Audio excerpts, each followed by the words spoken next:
Good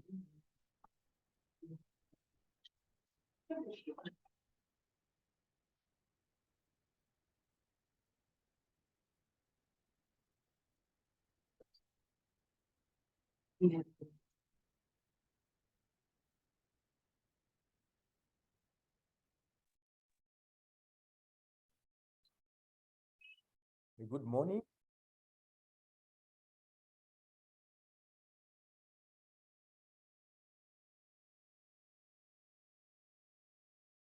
Good morning to you. Do we have people on the platform?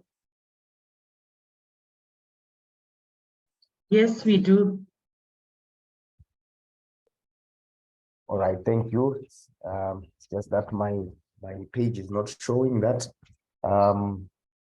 Otherwise, it's a very good morning to all of you who are on the platform, and welcome to our first Property Development Masterclass of 2023.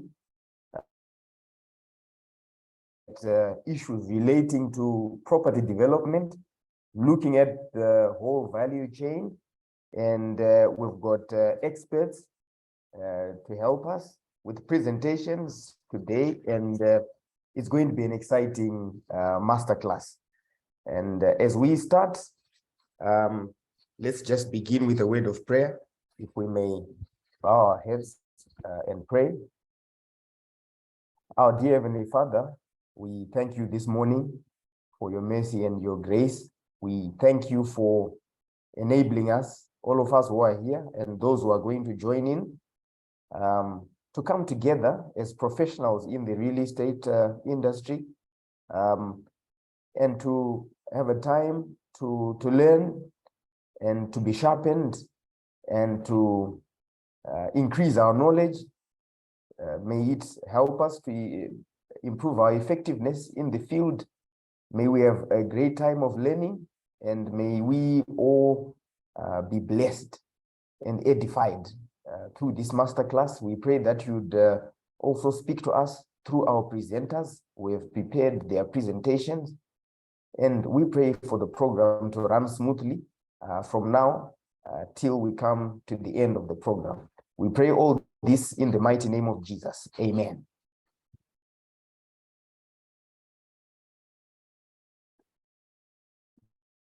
Hello.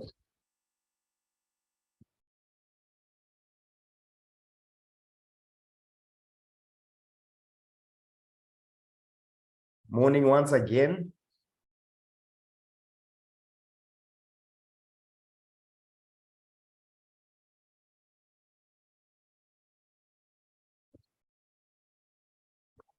At this point,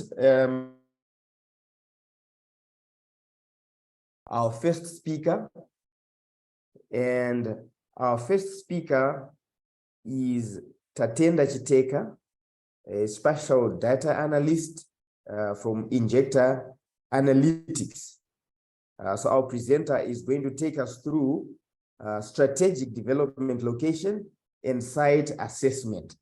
So let us, at this point in time, welcome Tatenda Chiteka, and it's over to you, Tatenda Chiteka.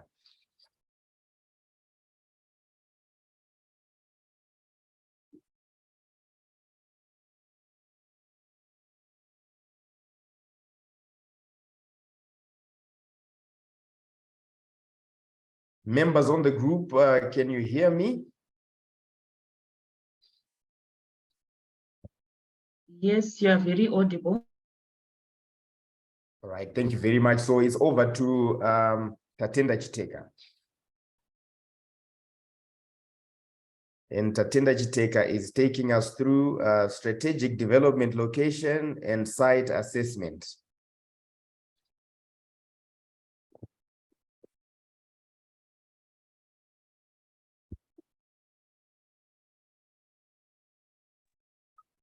Good morning, everyone.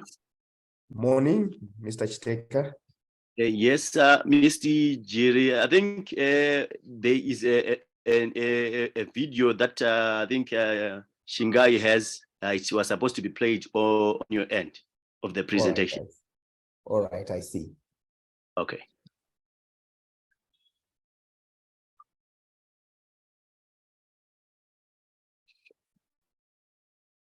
right, Shingai,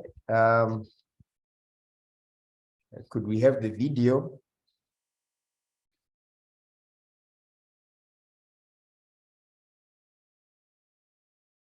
Welcome, Mrs. Murekachiro. Welcome to the masterclass. And we are now going to have our first speaker, Mr. Chiteka, but there's a video. Let's just be a little patient as we wait for Shingai. There's a video that's supposed to play as part of Mr. Chiteka's presentation. So just bear with us as Shingai organizes the video. Thank you.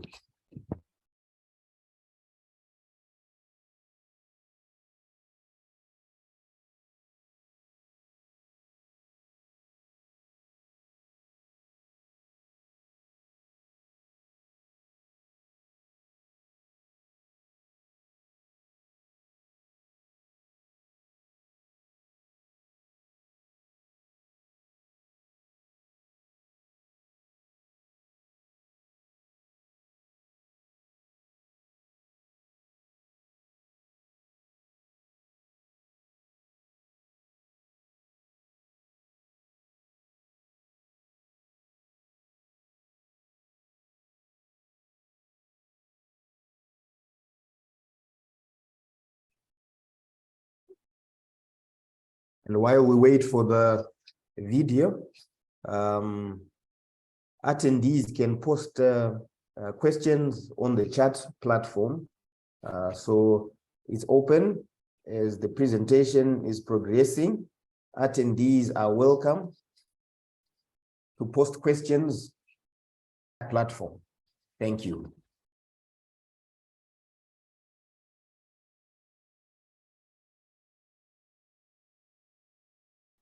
Just continue to bear with us. A video will be playing soon as part of Mr. Chiteka's presentation. And just to remind you again, our masterclass is the first of 2023. It's a property development masterclass, and it's running from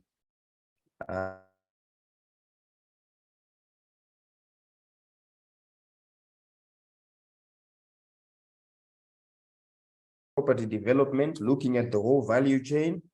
And we've got some exciting presenters amongst us. So just prepare for a very insightful and edifying masterclass.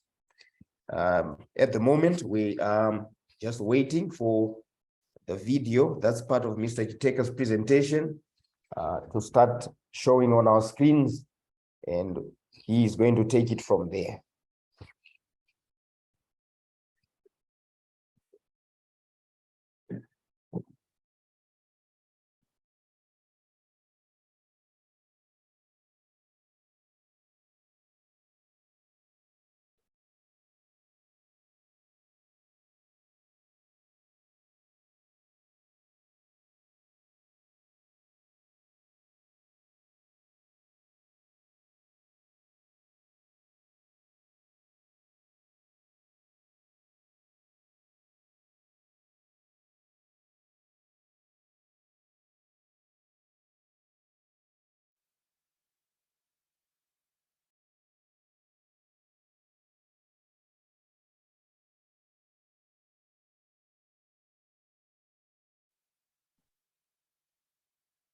Hey everyone, this is Tatenda Chiteka from Injector Analytics.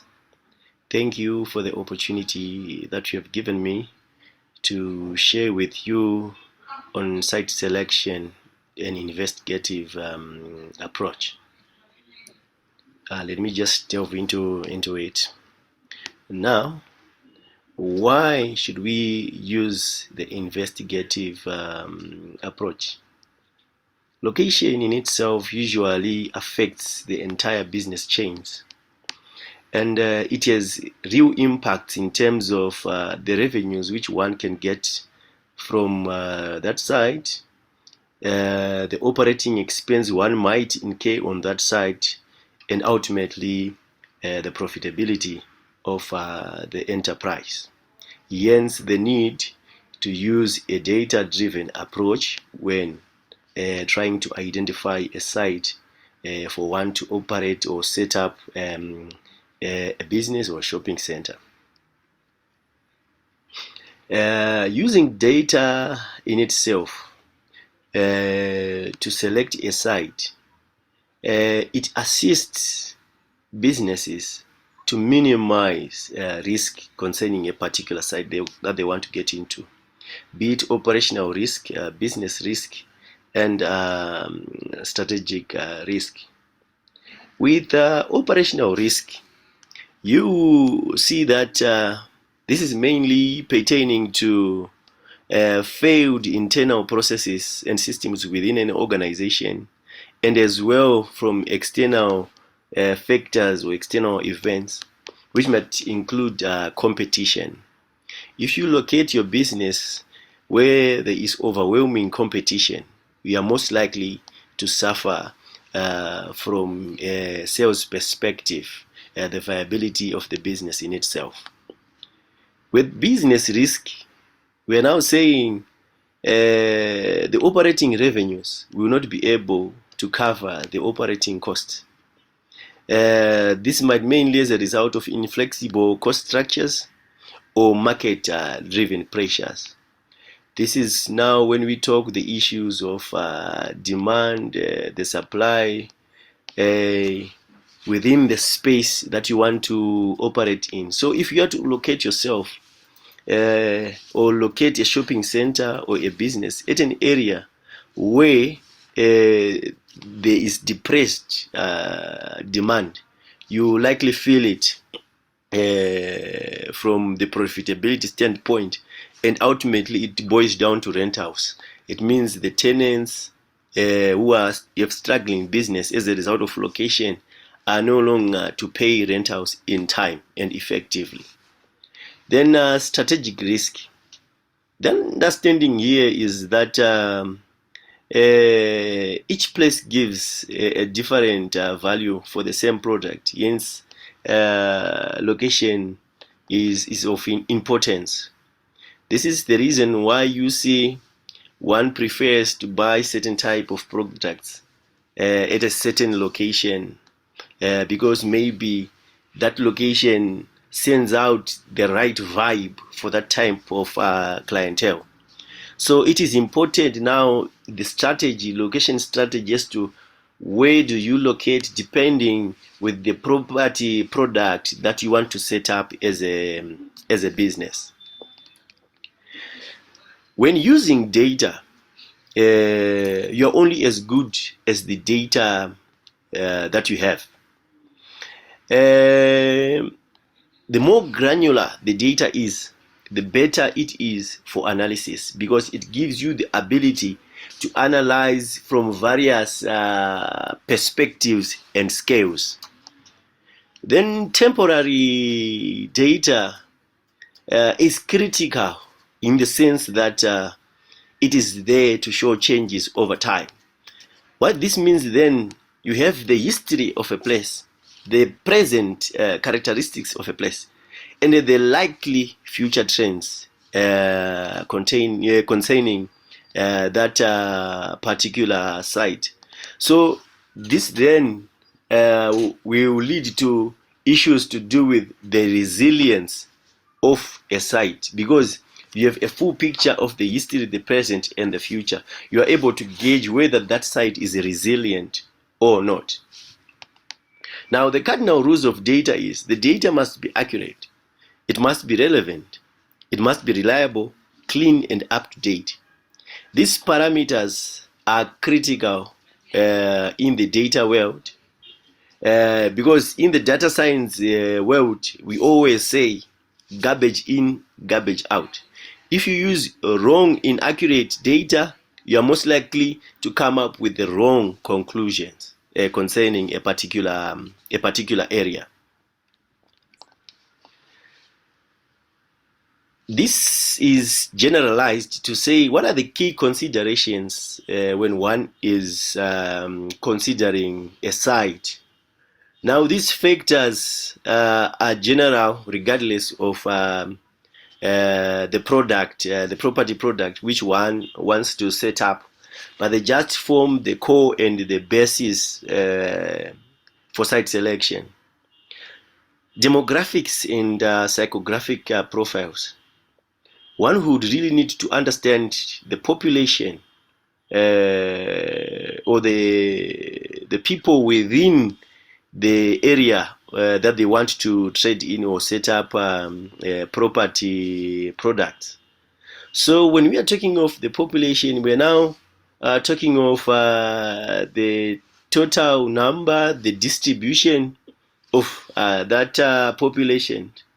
And this demographic data can then be further categorized into things like the number of households in that area, what are the population densities like, the living standard measures for that population, their income levels, education levels, and then psychographic factors like lifestyle, social values, and interest.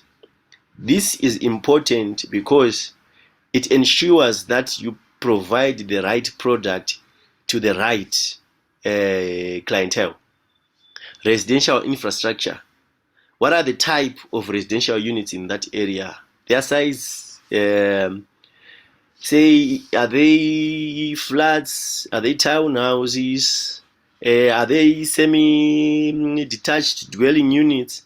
This data is important because it gives you an understanding of an area. For instance, if you are looking at an area like Avondale, you see there is a high concentration of flats.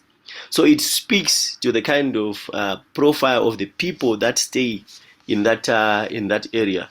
This background is important as well for site selection. Neighborhood profiles.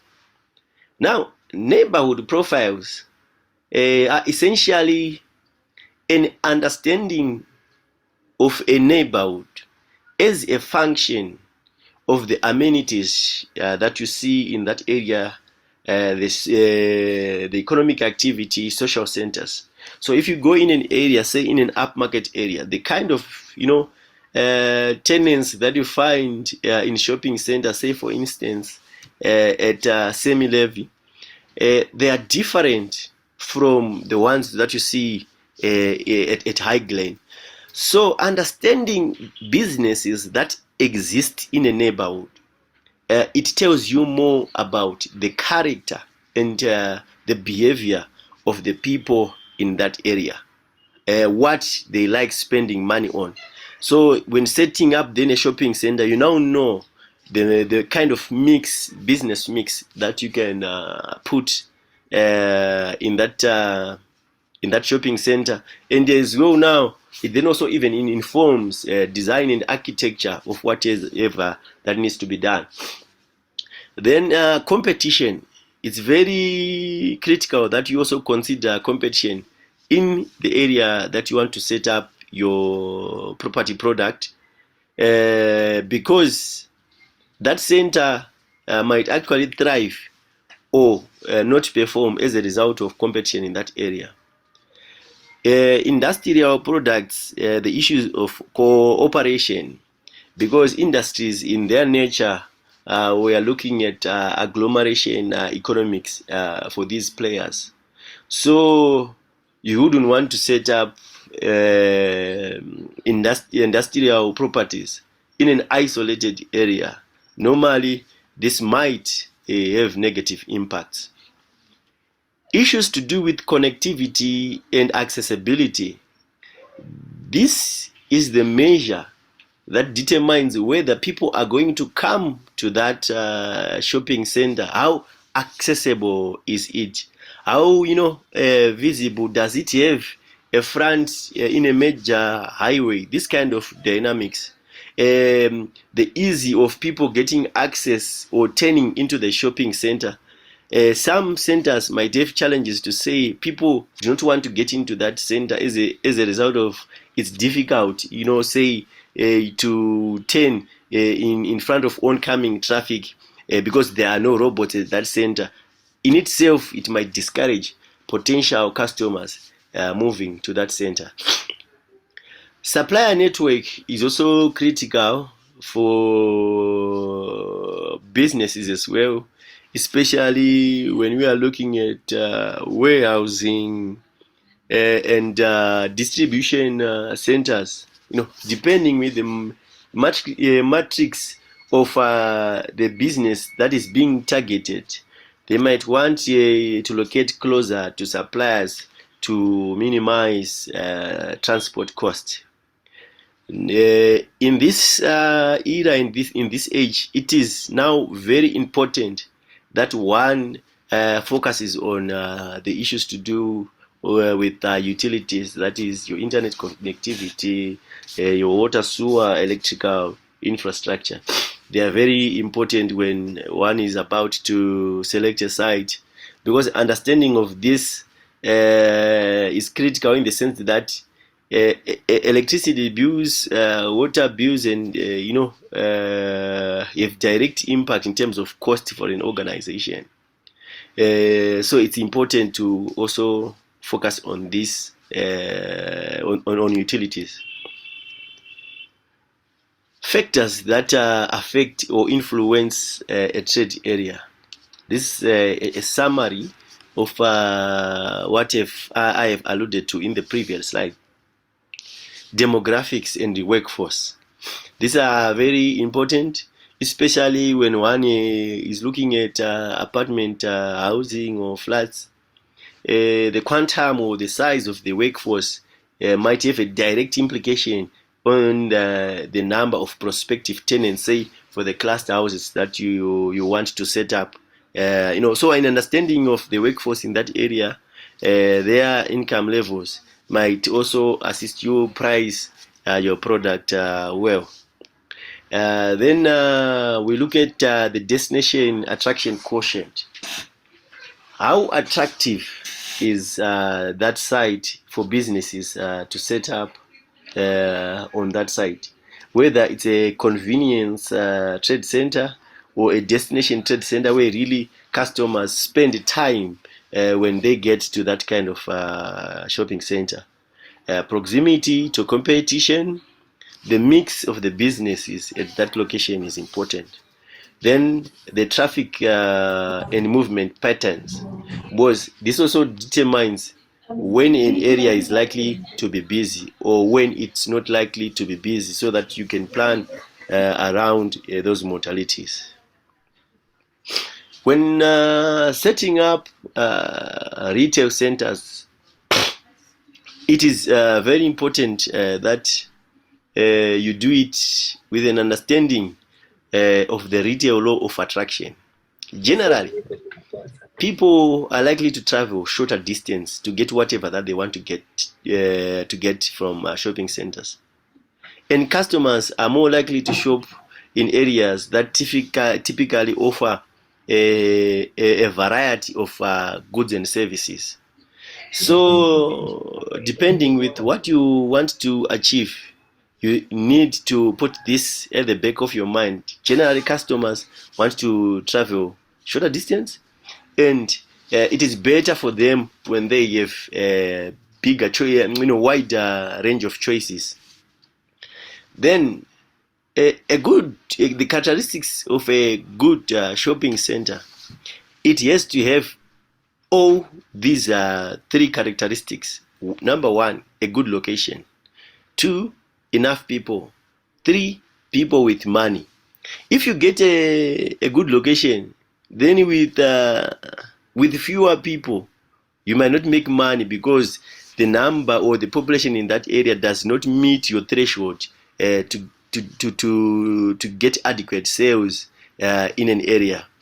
Or you might have a good location with enough people, but those people do not have money. So it also means that you will likely fail for those reasons. So any site has to pass each and every quality in terms of the location, instead of a good location, enough people, and people with the right amount of money for the product that you are offering. Now we want to share. I want to share with you just a case study. We just shows how one can analyze. In this case, it is quick service restaurant, chicken slice. In particular, we are looking at their branch in Chiremba Road. Now, what you are seeing there is a 2-kilometer trade area. We have separated out the properties that are within 2 kilometers of that service area using the road network itself. So now, one is looking at a quick service restaurant. There are things that you must consider. Number one, what's the competition like in that space? So on that one, you would see you've got your Chicken Inn and Pizza Inn and KFC close by. You also see that the chicken slice is along Chiremba Road, so it is a frontage for Chiremba Road. But if you go further down with Chiremba at corner Glenara South Avenue and Chiremba Road, you see that is where KFC is located.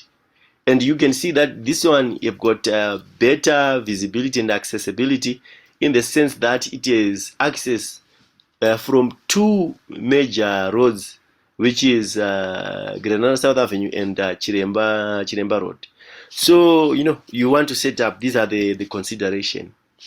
Now, businesses like these ones, we are saying the transumer market is very important. These are people in transit. As people are coming from work on their way going, say, Queensdale area, Masasa area, they might want to pass through that quick service restaurant. So that in itself, when analyzing a trade area for that kind of business, it is important that you look at the transumer market, because especially when you are looking at the drive-thrus, people will be in transit in some of the cases. You can as well analyze the road network. Say these companies these days, they are now doing online selling. So the logistics aspect of online business is heavily centered on the road network. So with this kind of analysis, you are able to gauge to say how many properties are within your threshold and that you might want to save. So the road network in itself gives you a better picture. So when one is done analysis of this nature, these are sort of say the key highlights. You are now looking how many people are living within that trade area, 2-kilometer trade area, and how many of them now you can do drive time analysis to say how many are within a 10-minute drive time from that center. How many are within a 5-minute walking distance from that center. The number and nature of properties in that center. The number of households in that center as well. So these are even more highlights. So when you profile population to say 500 meters from the site, 1 kilometer, 1.5, 2 kilometers, the trade area can be even bigger depending on what the property product is and the businesses that will set up in that trade area. So you can actually then be able to produce graphs like that one to say, typically, for instance, in this case, Chicken Slice can plot the population profile around all their branches. So you can actually come up with graphs that shows you on average, when you want to set up in an area, what's the minimum or the minimum population that you would want, say 1 kilometer from the site, 1.5 kilometer of a site. You're able to do it when you have profiled the entire the entire branches. So more data to say how many main houses, how many cottages, how many flats The mix of the property type also determines, the type of clientele itself. Then the trade area, what's the size, what's the population like, the population density, average households, the number of households. Number of households here, we are now talking about the people who can spend on that. Your competition, how far is it away from your center, and what's their trade area like? What notes can you take from your competition? So this is an example of when you then track the population around a particular, say, shopping center. If you plot graphs, say for instance, say same levy, Westgate, you can actually come up with the profiles of the thresholds to say, when I want to set up a shopping center, which is a destination trade center, these are the numbers that I must expect. And the issues to do with the transformers and things like that. So you also see that generally in high density areas, the numbers will be higher. In lower density areas, they will be lower. And in medium density areas, slightly more than low density areas. So if you then understand the population profiles for similar centers to what you want to set up, it really goes a long way in assisting you to pick the right site for the business or the property product that you would want to develop. Then lastly, I would want to mention that the resilience of a shopping center is very important, or the resilience, say, if you are doing cluster houses, the resilience of the area that you are setting up is very important.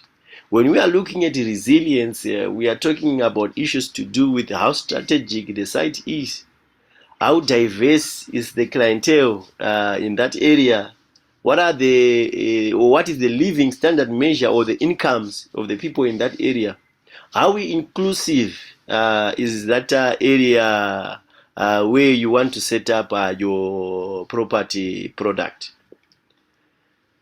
In conclusion, I would say that a data-driven, evidence-based approach to site selection is of paramount importance.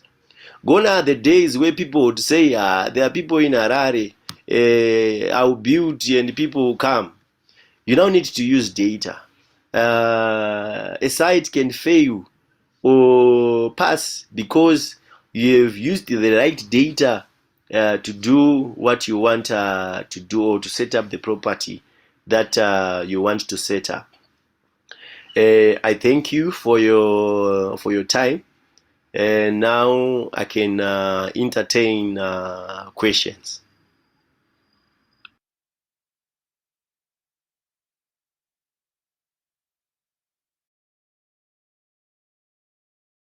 A big thank you to Mr. Chiteka for quite an insightful presentation. I'm sure you would agree with me that this was such an excellent presentation that really equips whoever would want to delve into property development, a data-driven approach.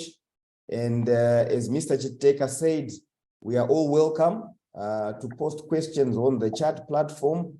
We are all free to ask questions and interact with him. So thank you very much, Mr. Chiteka. And let's interact with Mr. Chiteka now and ask questions and make some contributions. Thank you. Back to you, Mr. Chiteka. Thank you, Mr. Jerry. I think now the platform is opened up for questions. If there is anyone who has questions, I think you can raise up your hand so that I can answer the questions. I can see Luis Tadera has raised his hand. I think you can go ahead and ask your question.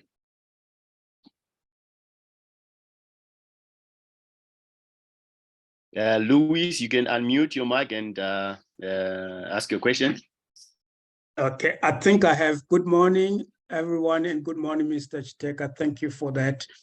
My question basically is to do with the type of data we currently have in Zimbabwe. I'm looking at the population census. I'm looking at the valuation rolls. I'm looking at the area of photography, basically mainly in the towns, but also countrywide. Do we have, or is there a plan to have a central data set from which we can all tap in? In other words, how much visual data and structured data do we have in the country in terms of geographic information system? I don't know if I'm clear. Yes, I think I understand your question. Thank you, Mr. Tadera, for the question. It's an interesting one. So when it comes to data in Zimbabwe, it's unfortunate that it's siloed. Rarely do you find it at one central source. It's siloed. There's actually need for institute like RAISE to facilitate that data is much more centralized, the sales that are done, so that the locations are tagged for every sale that is done or concluded. That kind of central database ultimately can even assist to say, you can see visually on a map the properties that were sold and at what price and their characteristics, the number of bedrooms and things like that. So unfortunately, in Zimbabwe, there is no central database for geographic information data, particularly the ones that concern real estate.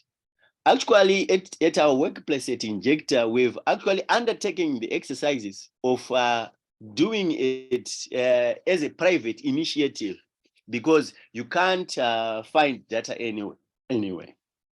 I hope I've answered you well, sir. Now, thank you very much. Thank you. Hello? Thank you, Mr. I was saying thank you Tadele. very much. I was saying thank you very much. You have answered me. Yeah, thank you. Sure. Any other question? If you have a question, you can raise your hand.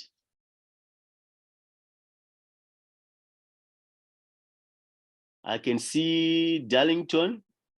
You can unmute your mic and ask your question. All right. Thank you very much. So this is just a follow-up to Mr. Tadera's question. So is there any way we can then, try to make sure that we have a global approach in terms of, making that data available? You did allude to the fact that, as a company, you've taken upon yourselves, that initiative to put together the data. Is there no way where the data can actually be put in possibly a central repository, as it were, and made available, to the major players within the fraternity? Because I think from where I sit, once the data is standardized and made available, I think it will then make even valuation processes, planning processes quite efficient and effective. Thank you. Yes, thank you, Darlington. I think this is possible, but it would require the will, especially from Ray's side. Why do I say so? As an institute, they have the power to work with their members to say, we start with the data that is available, that we have in our own circles. We make sure that it is centralized with them to say the properties that an institute is managing, the properties that are sold, the price, who has bought the property. If that data is agglomerated at one central source, it will bring much benefit to all of us.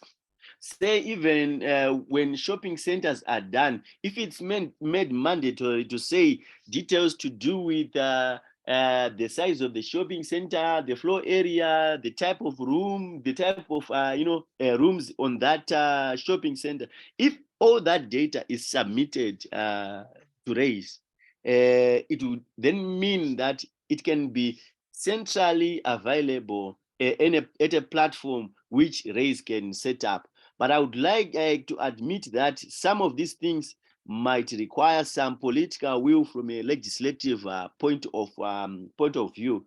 It might also mean working with local authorities to get this data centralized. I don't know if I've fully answered you, sir. Yes, thank you very much.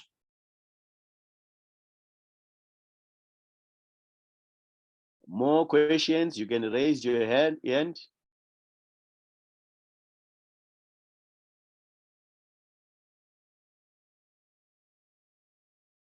I can see there are no further questions.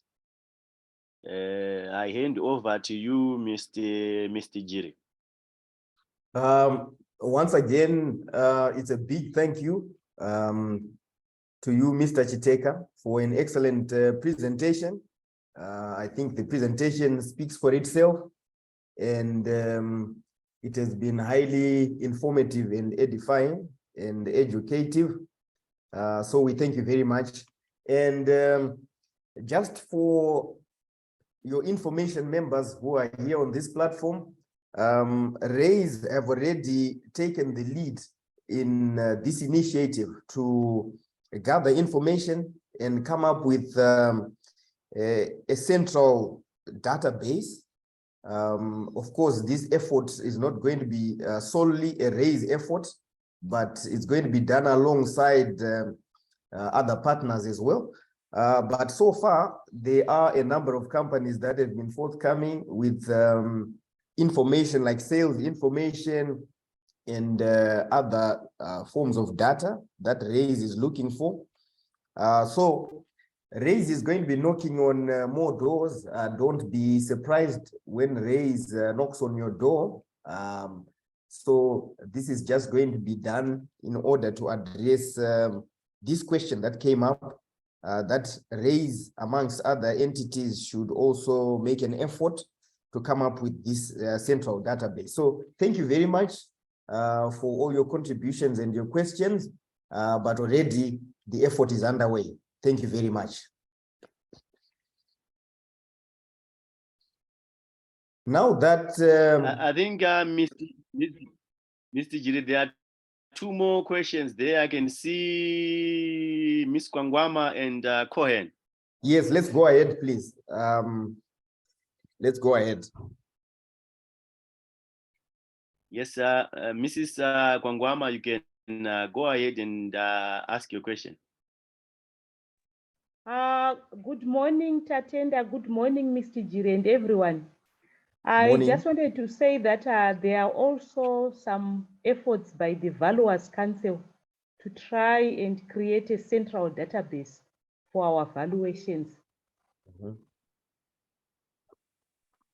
Thank you very much, Mrs. Kwangwama, for that information. As I had said before, it's not a RAISE effort alone, and it's good to know that the Valuers Council of Zimbabwe is also undertaking the same effort. I'm sure this is going to only enrich the database. So thank you very much to Valuers Council as well. Any other question? Koyen, you can go ahead.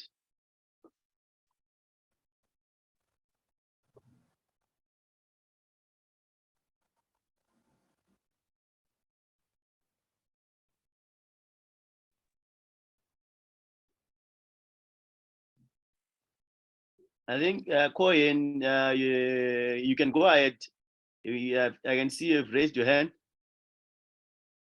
Okay, my apologies. I was having problems in unmuting. Good morning to you all. Thank you very much, Mr. Presenter, for the wonderful presentation that you have just shared with us. I've got a question pertaining to the advent and growth of online business, which I would like to think maybe is going to disrupt the traditional way of doing business. So in your view, how would this affect the issues of location that you have just shared with us?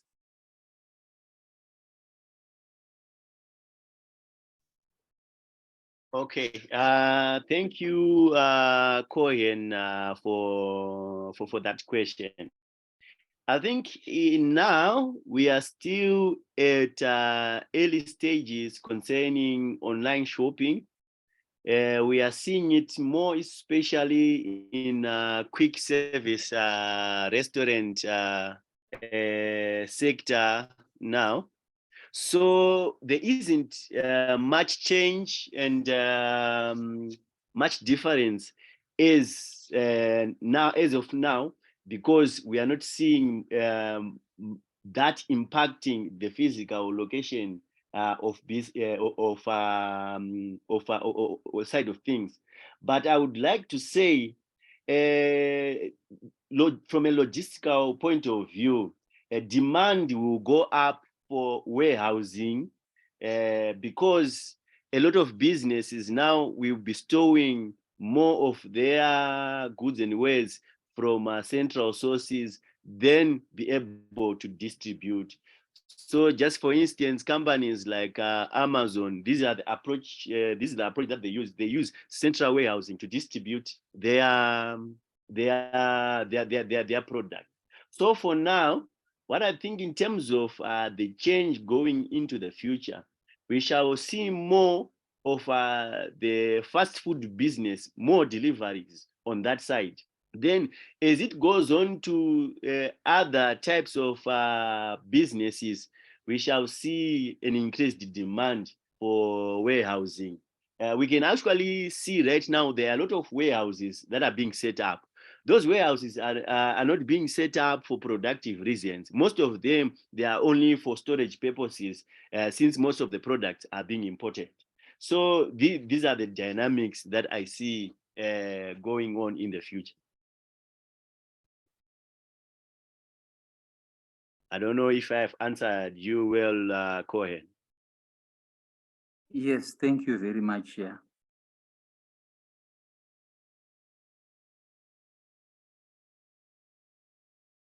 Do we have any more questions for Mr. Chiteka? Good morning, everyone. I've just seen on the chat, there is a question: where do you think is the next gold mine development clusters, shopping malls, or tourism?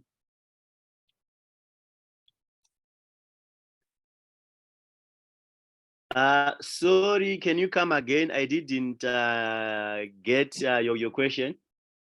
Question from Nyasha Goronga: where do you think is the next gold mine in development clusters, shopping malls, or tourism?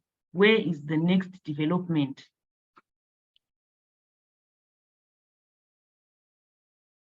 So now I think this question, I'll answer it from a more generalized standpoint, from a perspective that it is too broad.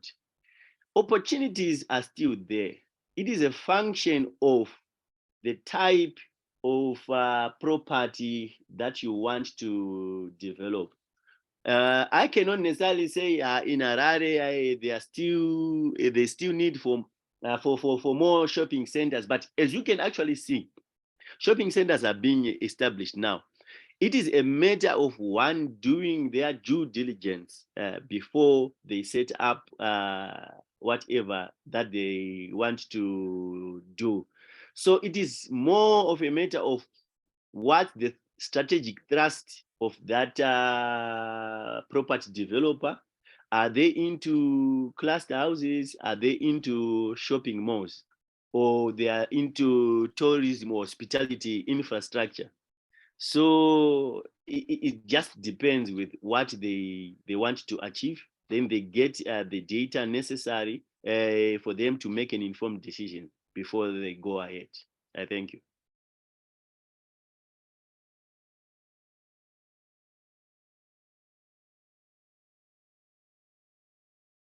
Thank you very much, Mr. Chiteka.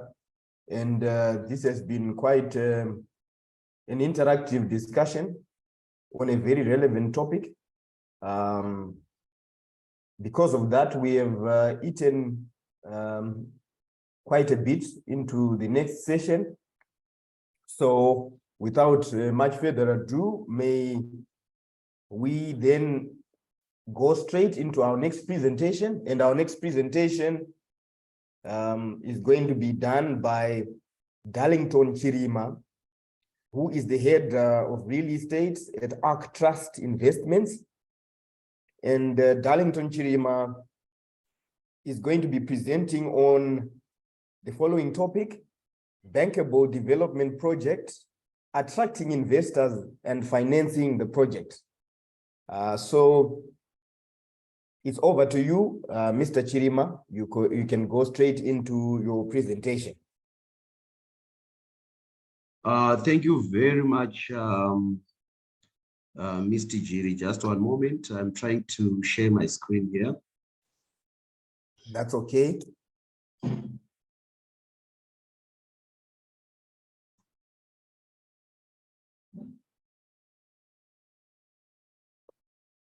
If you can confirm that you can see my screen and also that I'm audible, I'll be able to start. Yes, Mr. Chirima, we can see your screen and you are very audible. Thank you very much. Yes. So my topic is presented. I'll be basically looking at bankable development projects, obviously with a view to see how best that can attract investors, to finance the project. In terms of my presentation format, is basically broken down into 8 sections, beginning with the definition or what entails a bankable project. I'll then move on to the factors influencing bankability of real estate projects. I'll also look at a 4-staged approach that would help to ensure that a project is bankable. I think one important aspect that I also look into would be the key project stakeholders and their roles and responsibilities. I will also look at the potential investors in the real estate projects, then sources of project funding.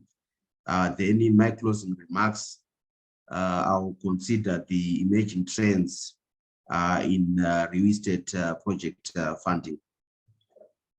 So on that basis, I'll quickly jump onto the introduction, where we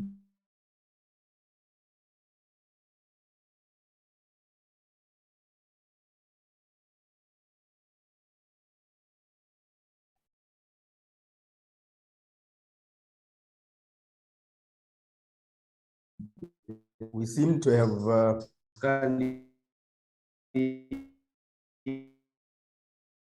Mr. Chirima, we seem to be having connectivity issues. I don't know if others can hear Mr. Chirima clearly. Could we please respond?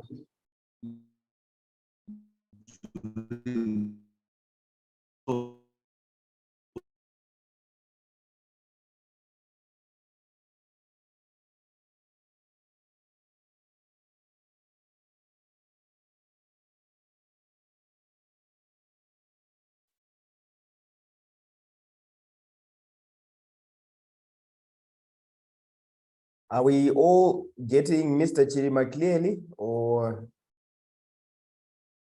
I think we couldn't hear him the last bit. The last bit, it seems like he's having some connectivity issues. If we might bear with him for a bit whilst he attends to that. Just bear with him.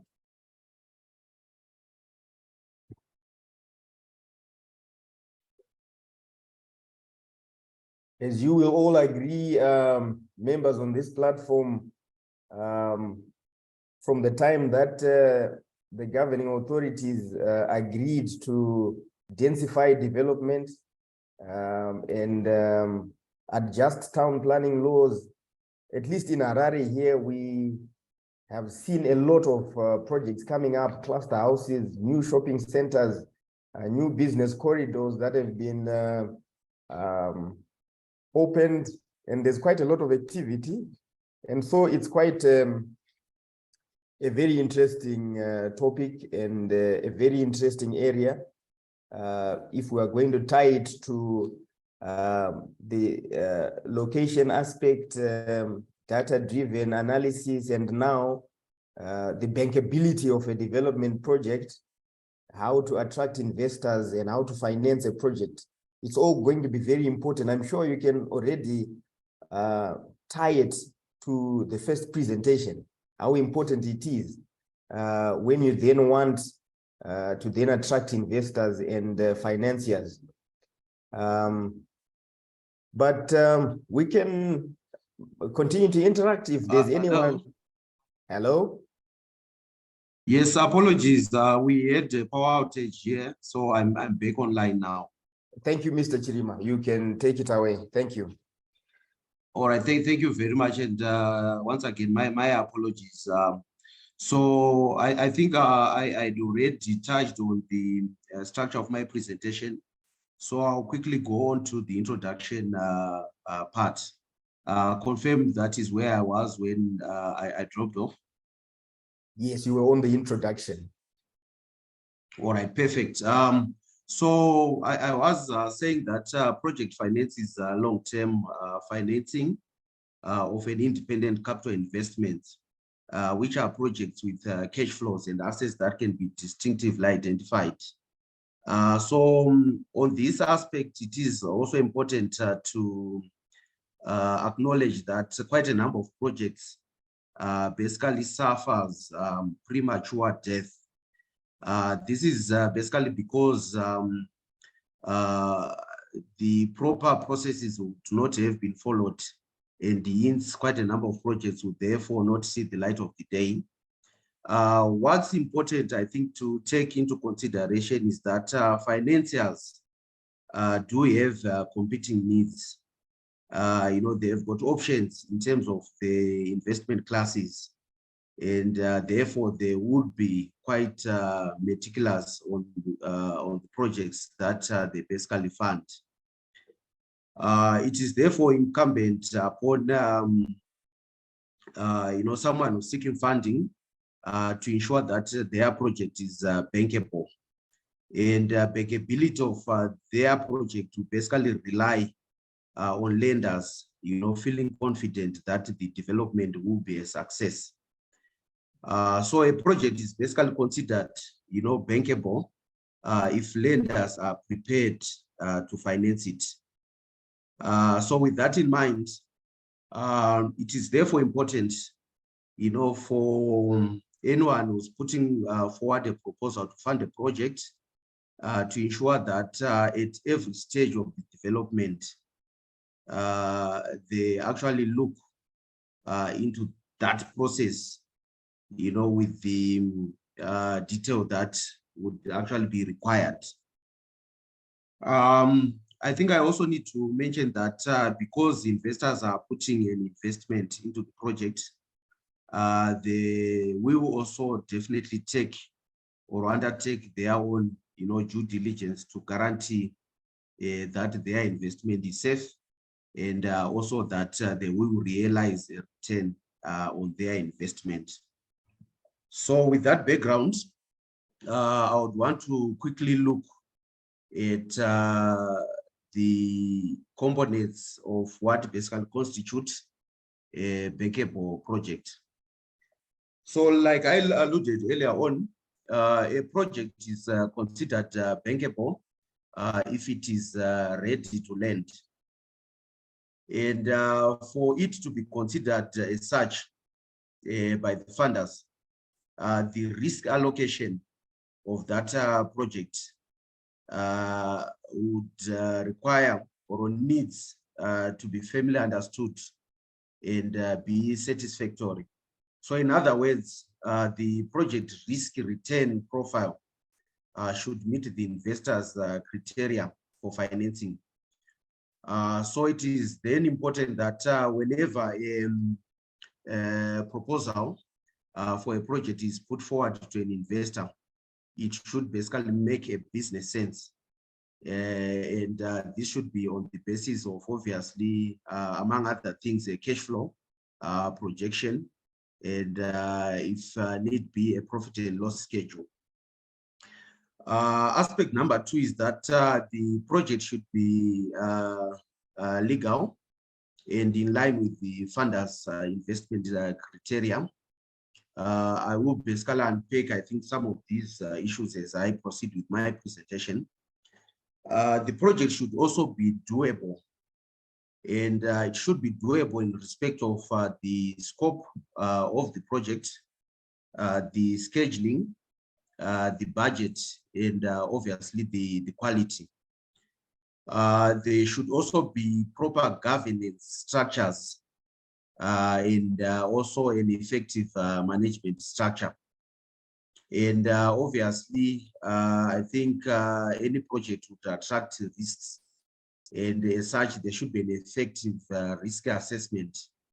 And I would encourage that there be a risk register with a clear risk mitigation, strategy against review or perceived risks. So in terms of then expanding on the key aspects that would render a project bankable, I will start with the aspect around projects being permissible.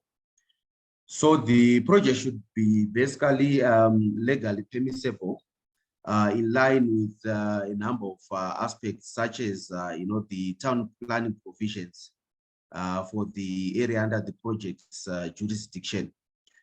So under town planning provisions, I think we would look at aspects such as zoning factors, the minimum subdivisions, permissible for that area, and also issues around the bulk factors, just obviously to mention but a few aspects.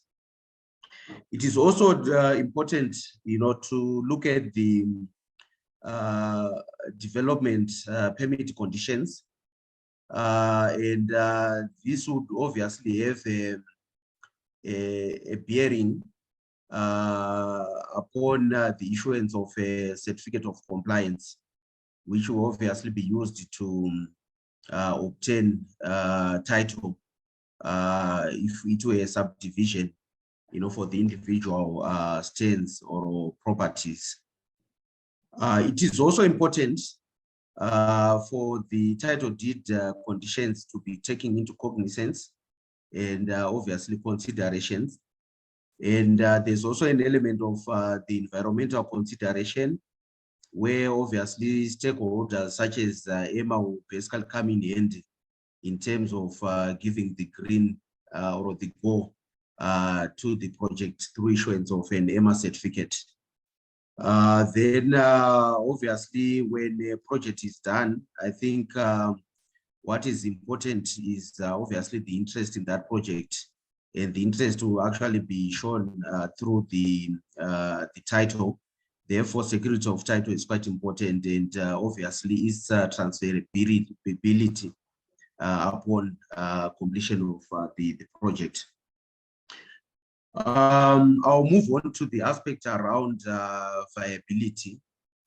So whilst the list is quite broad I actually zeroed in on the 4 salient elements, which I have found to be quite important. So the first one is to identify the problem and obviously the business need.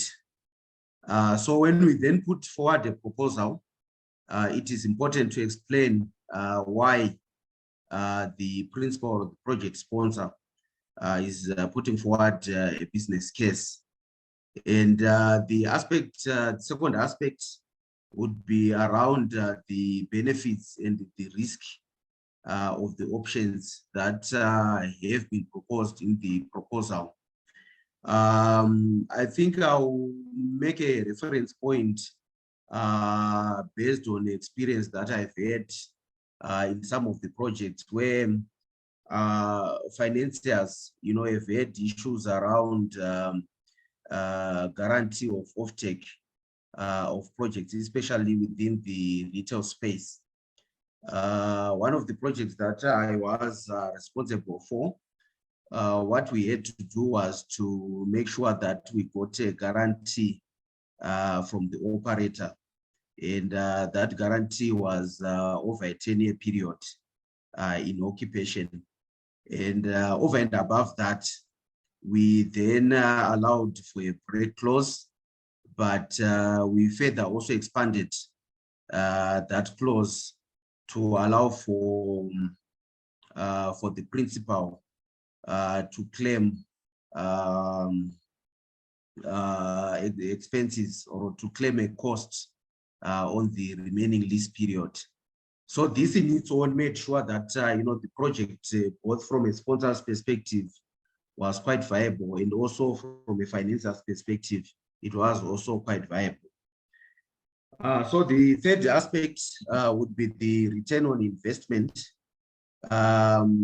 So both the sponsor and obviously the financier will look at the overall gain to the business, and obviously the return on the investment. Then the final aspect would be the final recommendation based on the information that the project sponsor would have presented. I'll then move on to the aspect around whether the project is doable, and I looked at quite a number of issues here, beginning with the scope. So basically, scope in this instance would refer to what the project is trying to achieve. It basically entails that all the work involved in delivering the project outcomes and the processes used to produce them is clearly defined. So in other words, it reflects the purpose of the project. So it has to be, fully covered in the proposal to the financier.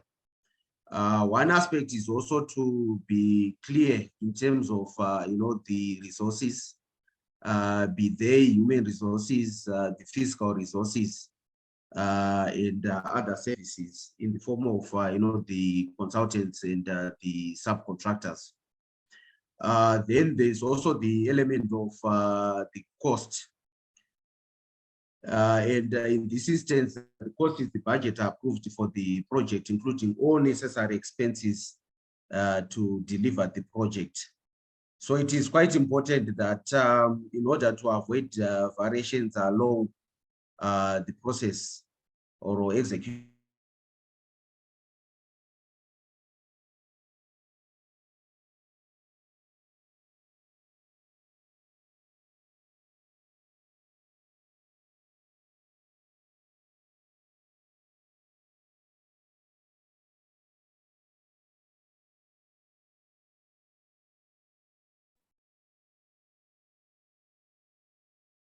it seems like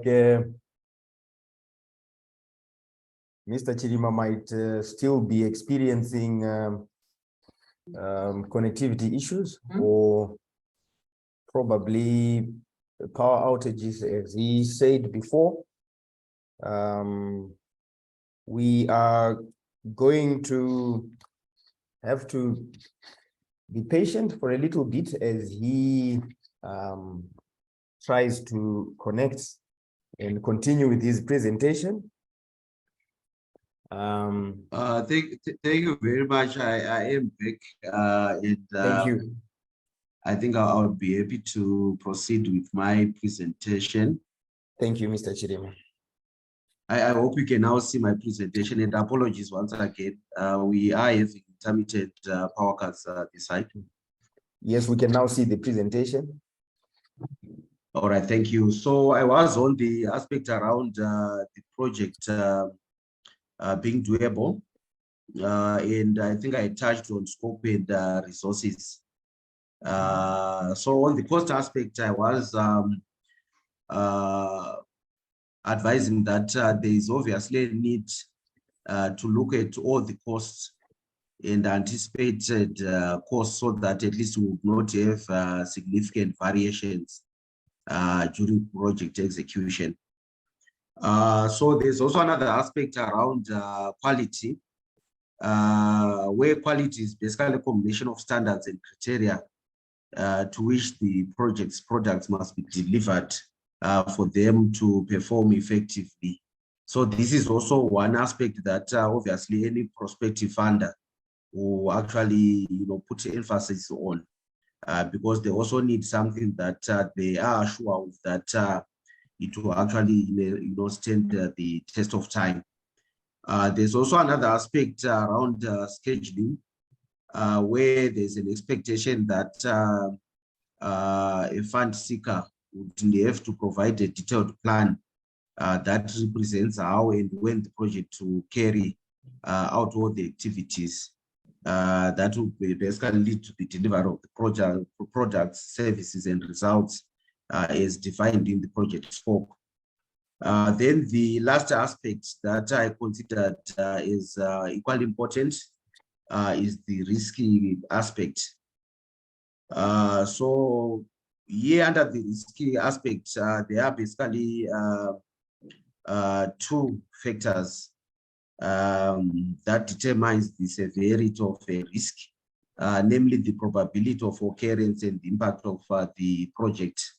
And these, in my opinion, would have to be flagged upfront, and mitigation strategies also proffered, so that at least the funder would actually have comfort in the project.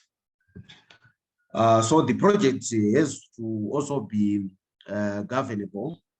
And in terms of that aspect, I looked at 7 salient elements or components, namely the governance model, where basically we are saying that there should be a primary tool that is based on some form of governance structure.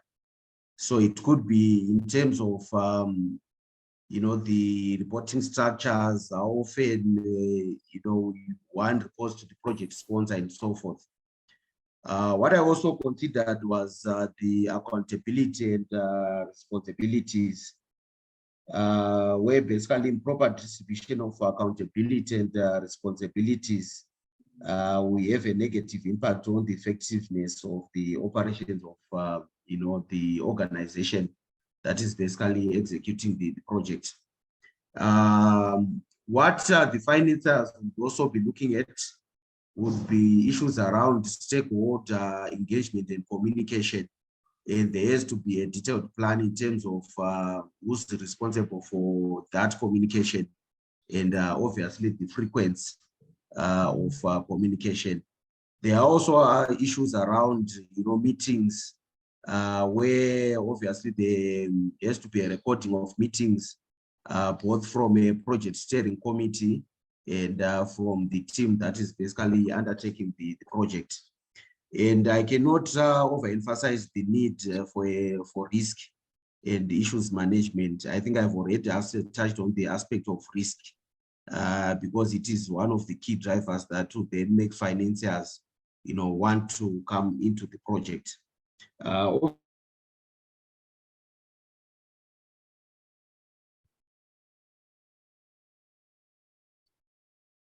They are placing on the project that it would actually offer a return and that it will actually be completed to the satisfaction of the financier, and obviously in the right quality and form.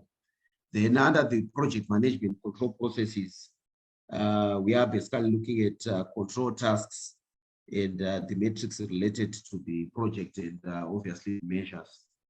So in other words, I've also taken the liberty to provide a summary of those things or of those components, and the material effect to then have to the salient project members. So in terms of security of title, I did allude to that. So there will be a very heavy thrust and consideration by the financier on that aspect.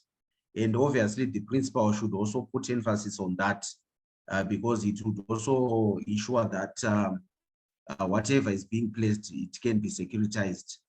I also spoke of the permissibility of that development.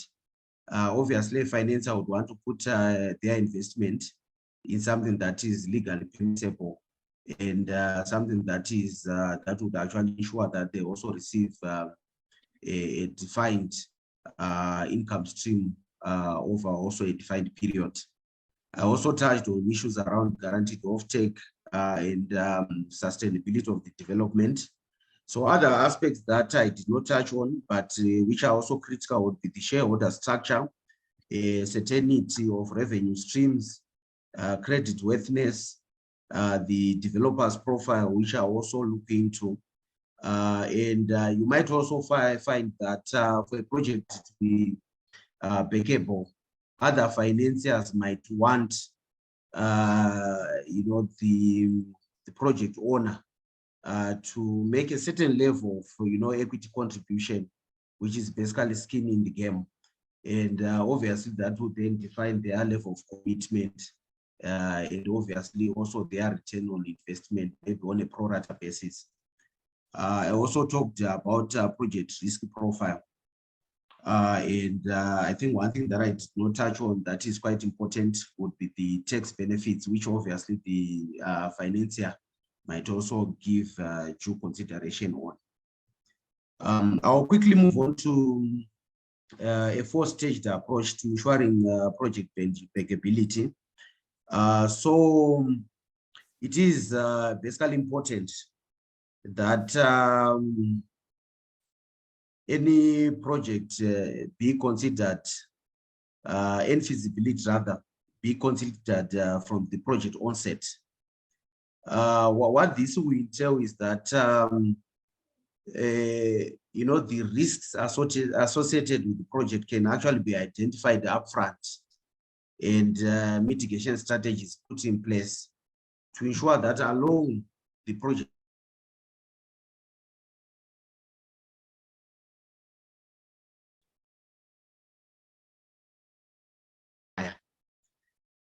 what we also need to consider would be launching of the project in the best way. And what this entails is that, there is need for proper project governances and documentation. And one important document with the project initiation document, which then also spells out how the project will then be executed along or during the project life. There was also need for a structured approach to project evaluation and approval. And lastly, there's also need for efficiency in project review. So a project, I think, will need to be reviewed at each and every stage along the execution period. So this presentation will not be conclusive without looking at the key project stakeholders. I do acknowledge that there are quite a number of stakeholders to a project, but for the purposes of this presentation, I looked at 5, namely the project sponsor, the consultants, the government, and other quasi-government agencies, I looked also at the financiers and the contractors or the subcontractors to a project. I'll basically try to quickly look at the roles and responsibilities of the key project stakeholders, starting off with the project sponsor. Sponsor basically champions the project from a business perspective and helps to remove obstacles that might harm its overall success. So the project sponsor basically prepares the business case, he approves the budget, and he is the point of communication between the project team and the senior project stakeholders. And also the project sponsor does the appointment of the project manager. Also important would be the government and its agencies and departments. And the role of the government is basically to safeguard the interest of the general population through consideration and consideration of the designs and approval thereof, of the designs, plans, and even the maps and the architectural designs. Also, government through its agencies would also be responsible for issuance of licenses. And I think they are quite a critical player in the whole process of seeking funding. We'd also consider the consultants, and obviously the consultants are quite broad. And I just did take the liberty to pick a few consultants which I found, I think, to be critical for the purposes of this presentation. So the first one will be the architects, and architects are basically responsible for using their specialistic construction knowledge to design buildings in terms of functionality and sustainability. I also looked at the roles of quantity surveyor or quantity surveyors in this process. And these are basically responsible for keeping a close eye on the project finances and contractual relationships. And obviously they need to accurately report on the financial performance of the project. Then engineers across all their disciplines would be responsible for planning, scheduling, and predicting, and also managing all aspects, technical aspects, that is, of the project. I also looked at land surveyors, valuers, town planners, and investment analysts. So it will also be prudent that even prior to actually putting up a proposal to an investor, they be engaged to also offer their professional opinion into the project. And from my own experience, the earlier these professional consultants are actually involved in the project, the higher the levels of success that you know, the proposal would be with the funders. I also looked at the contractors, and quite in a number of cases, you know, financiers would also be keen to know the contractor or the subcontractors that would be involved in a project. And obviously their track record, especially in execution of projects of that similar magnitude. So the higher chances of success would actually be in the engagement of a contractor who has had similar experiences, you know, dealing with the project that is being proposed. I'll then move on to the potential investors, you know, in real estate projects, and they are quite broad. But I also took the liberty to just put a summary there. So potential investors would be comprised of, you know, banks and building societies, microfinance institutions, pension funds, asset managers, even some individuals, both high net worth and even the general populace, especially with the coming on board of the real estate investment trust, people can have that opportunity to contribute towards fundraising for a project. We are also looking at government and these various agencies. We would also consider NGOs, trusts, multinational corporations, and many corporates, obviously under their corporate social responsibility. Then in terms of sources of funding, they are quite broad, but I had also the liberty to just put a summary there.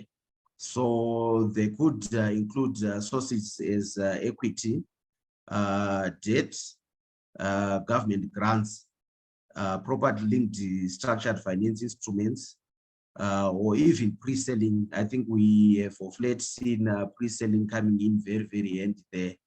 And usually when we do pre-sales, other investors might want to even look at the company's prospectus in terms of their cash flow, their models, how they intend to execute the project, so that at least they would have confidence levels.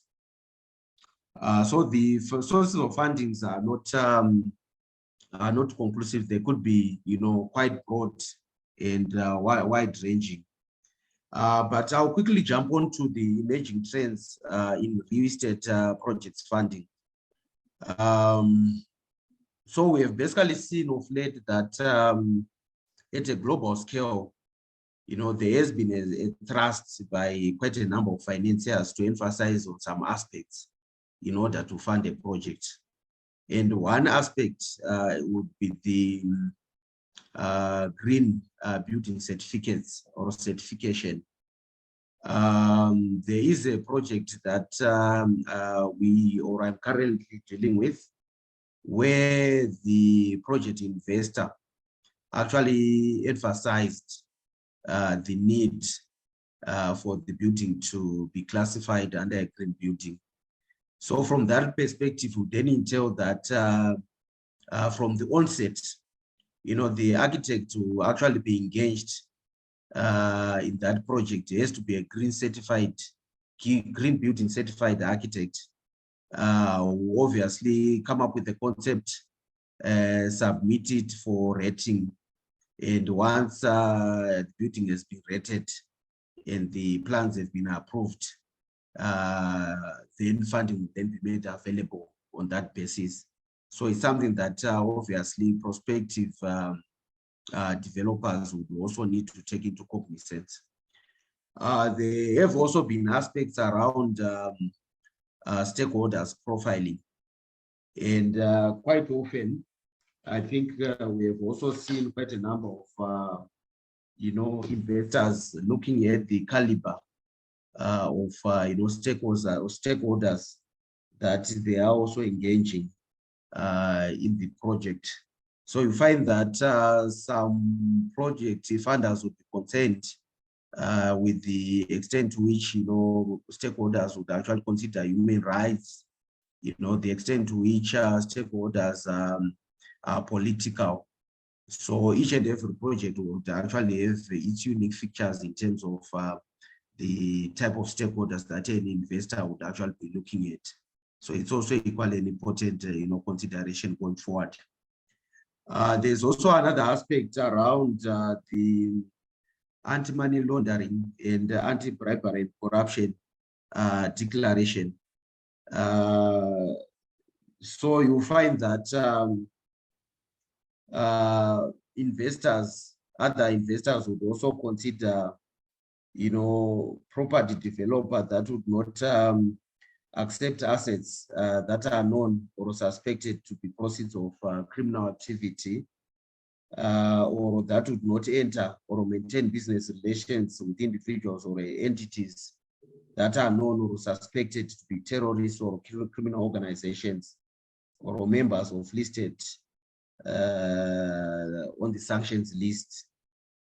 So this is actually a trend that financiers in the modern age would actually put emphasis on. Then there's also another aspect around certified technologies, where basically an investor or a financier might even emphasize on the quality of certified technologies that they would want used on a certain project, or that they would want incorporated on a certain project. This would, might include, solar products, biogas digesters, solar-powered geysers, and so forth. So it's quite a broad spectrum of, certified technologies that investors might be looking at. Then there are also other aspects that would be considered under the principles for responsible investors, especially under the United Nations, where basically there are aspects that would then allow a project to be classified as fundable. For an example, a project that is proposed on a wetland might not be funded by a certain investor because it then does not qualify under their criteria of funding such projects. So I tried to summarize my presentation, but I will pause for now and invite questions and comments from the panel. Thank you very much. So thank you very much, Mr. Chirima, for quite a wide-ranging presentation, quite an exciting presentation. I'm sure members, you would agree with me that this has been a wonderful presentation, which has laid out the facts and the do's and the don'ts, and it has given us the picture that is in the marketplace, where basically was covering the fact that project financing is long-term, and it also took us through what a bankable project is, and issues such as a project should be permissible, should be viable, it should be doable, and we must always look at risk, and a project should also be governable, and issues such as key project stakeholders and sources of funding, and finally emerging trends in financing. Now, if we have any questions or contributions, we may go ahead.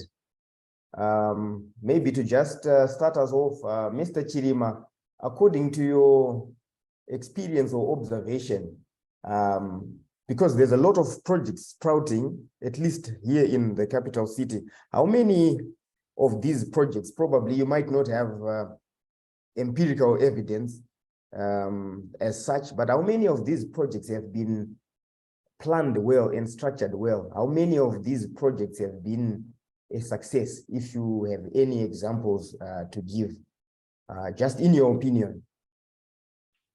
So I might not have upfront, the statistics around that to obviously give a conclusive opinion. But let me also just point out that obviously when projects are done, they are done on the basis of, the development conditions and obviously scope.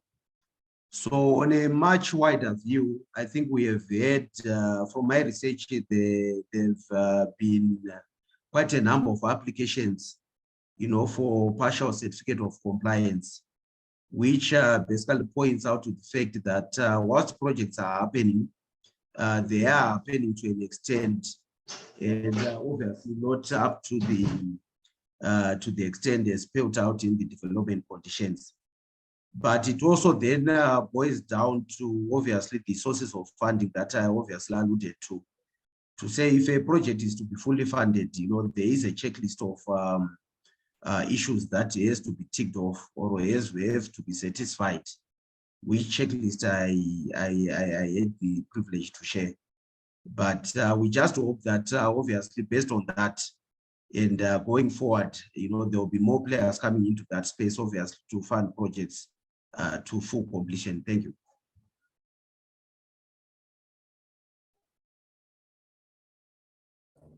Thank you, Mr. Chirima, and thank you for bringing up the point that quite a number of these projects end up applying for partial compliance, which might mean that on one hand, probably that would be the way the project would have been planned, but on the other hand, it might be that due diligence was not done. I've observed that as well, where people then resort to partial compliance. So thank you very much. And before others come in, would you shed maybe a bit more light on the issue of tax benefits to project stakeholders? All right, thank you very much. So sometimes you will find that, within the various local authorities across the country, there might be opportunities for prior engagement even before commencement of the project, to say that even through ZITA, to say that if a certain kind or type of project is done, there could be tax exemptions, for a defined period, or a tax-free holiday for a defined period, say 3-4 years. And this is purely on the basis of obviously allowing or promoting development within a certain use class to actually happen within an area. And obviously the material effect on the development or from a financier's perspective is that obviously the lower the cost of development, the higher would be the return on that investment. So the tax exemption would actually come in as a plus to the expected return by the investor, and obviously to the expected total development cost by the developer. Thank you. Right, thank you very much, Mr. Chirima. I think I've been answered. And members, let's fire away if we have questions for Mr. Chirima or contributions. Let's interact with Mr. Chirima. Yeah, so through you, I can see there are questions in the chat box. And one of the questions is, would you have a benchmark of rate of return or profitability on development? Yes. So I think to respond to that, I think to begin with, an investor would actually have an upfront expected rate of return, obviously on their development. But what I would want to possibly emphasize on is that also the total cost of development and the risk profile for that development would have a material effect on the expected return on the development. So the higher the risk, the higher also the expected rate of return. So it has to be a balancing act, it has to be a delicate act. What it also entails is that different use classes within the property sector would actually attract a different rate of return because of the risk involved or incorporated by virtue of its use class. Retail, in my view, would be less risky because of low voids, so it would attract a fairly lower rate of return. But when we look at aspects such as, say, for example, students' accommodation, it's quite seasonal, and it's actually also, I think, slightly higher risk there. It might also entail that it attracts a higher rate of return. So it has to actually be a balancing act. I hope, anonymous attendee, that you've been answered on your question on whether there would be a benchmark of rate of return or profitability on development. Once again, thank you, Mr. Chirima. If we have any more questions, let's post on the platform. If any more questions. Yeah. There is another question which is saying, do we have many projects locally, and who are the main funders? So I think from my viewpoint, honestly, I think that there are quite a number of, bankable projects locally. And I think we've also seen quite a number of players coming into that space to obviously fund those projects. So in summary, my answer would be that I think we do have bankable projects locally. And I think the main funders lately have been, I think, pension funds largely, I think in my own view. And I think it's also a space that other players might also want to, come in and, participate.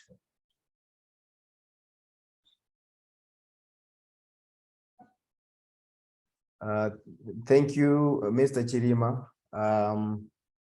I think in the interest of time, we may have to bring this question and answer session to an end unless there's another burning question. Apart from that, if the SG would help us, somebody wants to know if there will be access to this webinar video or recording after the completion of the webinar. So I'll put that question to the Secretary General. If you would assist us, someone wants to know whether there will be access to this webinar video after completion of the video. Meanwhile, I would like to say a big thank you to Mr. Chirima. Thank you once again for such a wonderful presentation. And I'm sure you've touched on quite a wide-ranging number of issues and the reality that we face in the marketplace in terms of property development. And I'm sure the members would agree with me that it has been most edifying. So thank you very much, Mr. Chirima. As we await for a response from the SG. Good morning. Yes, this will be sent to all the participants. It's not immediately after, but definitely they will get something from all the PowerPoint presentations as well as the recording. Thank you very much, SG. So I'm sure we've been answered now that all the participants are going to get material from this webinar. So thank you. And once again, thank you to our presenter. Because we would want to make sure that we end on time, the break that we're going to have, we are just going to move on and go on to the sponsors interlude. So at this point, I would hand over to Shingai for the sponsors interlude. So it's over to you, Shingai.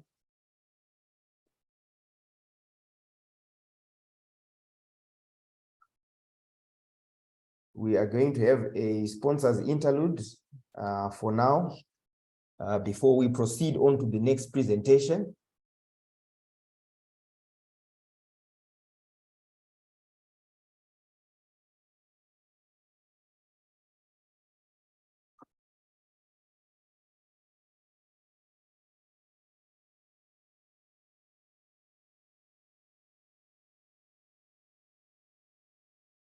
Let's just bear with Shingai as she prepares for the sponsors interlude.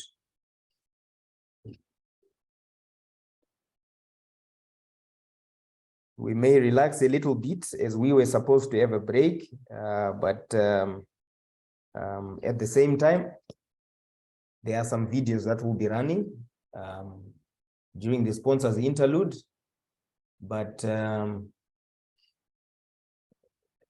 let's just be relaxing as we await for the next presentation after the sponsors interlude. Thank you.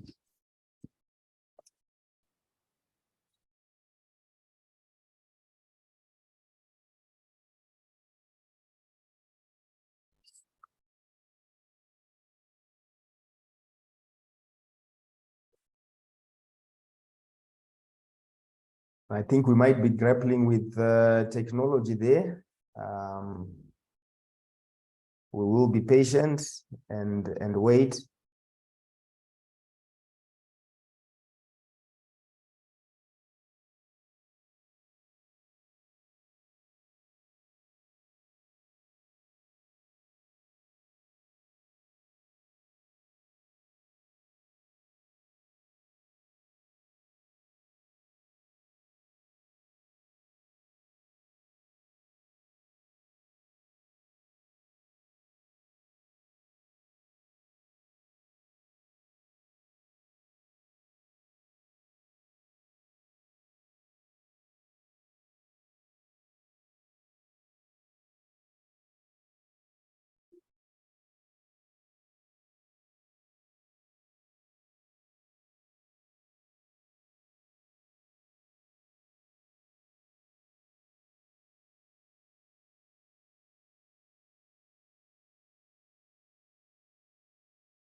Thank you, Shingai.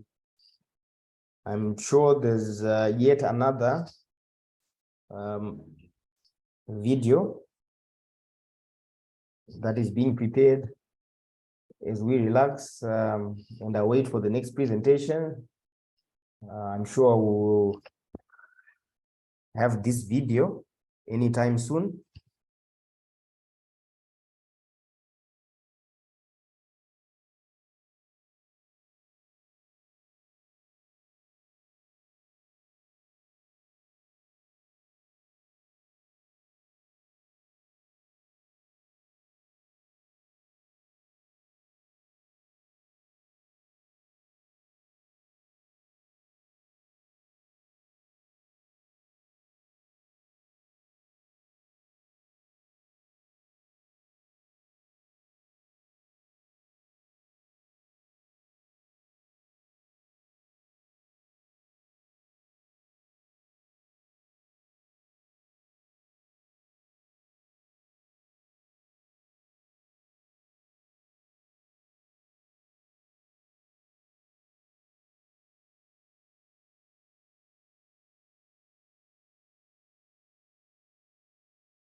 I think we might still be grappling with technology there, but for the sake of our time, I think we would go straight into our next presentation, and then the interlude that we're supposed to have now will come on later. It is being prepared, but it's going to come on later.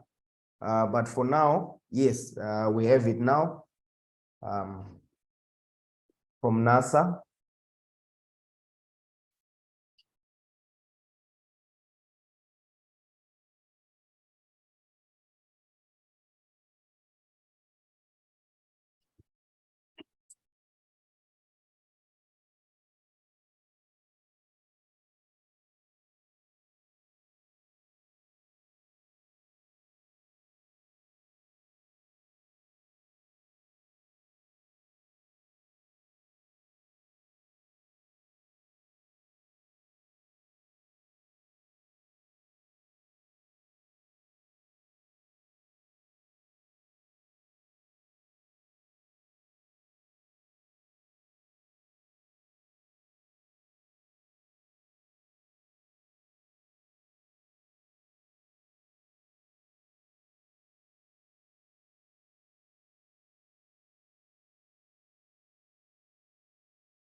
So thank you, Shingai, for the sponsors interlude. Thank you very much. We've had videos from Dwelmat and from NASA, and now we are going to proceed. And our next presenter is Munyaradzi Mazivisa, who is the project manager at National Building Society. And the topic that he's presenting on is project management. So at this point, I'm going to hand over to Mr. Mazivisa. So Mr. Mazivisa, sir, you may take it away. Thank you.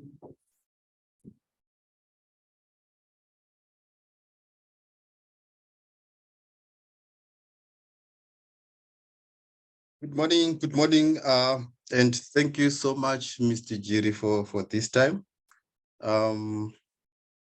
I think I feel honored, privileged to be amongst the industry experts and discussing a very important topic relating to proper development.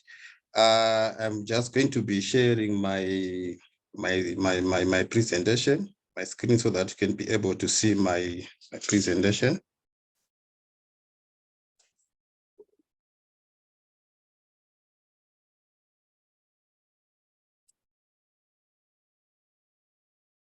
Yes, as Mr. Mazivisa is preparing his to share. Yes, it's actually on now. We can go ahead, sir. Thank you so much. So confirm you are seeing my screen now. Yes, we can now see your screen, and you are audible as well. Thank you so much. So colleagues, I'm very much honored, like I've said, to be amongst you this morning. And speaking to you on a very interesting topic of project management. I'm very passionate when it comes to this area. Just briefly to say, I think I have experience, I think over 10 years in respect of being as project manager. And I think I've worked also in different sectors, the private and public sector.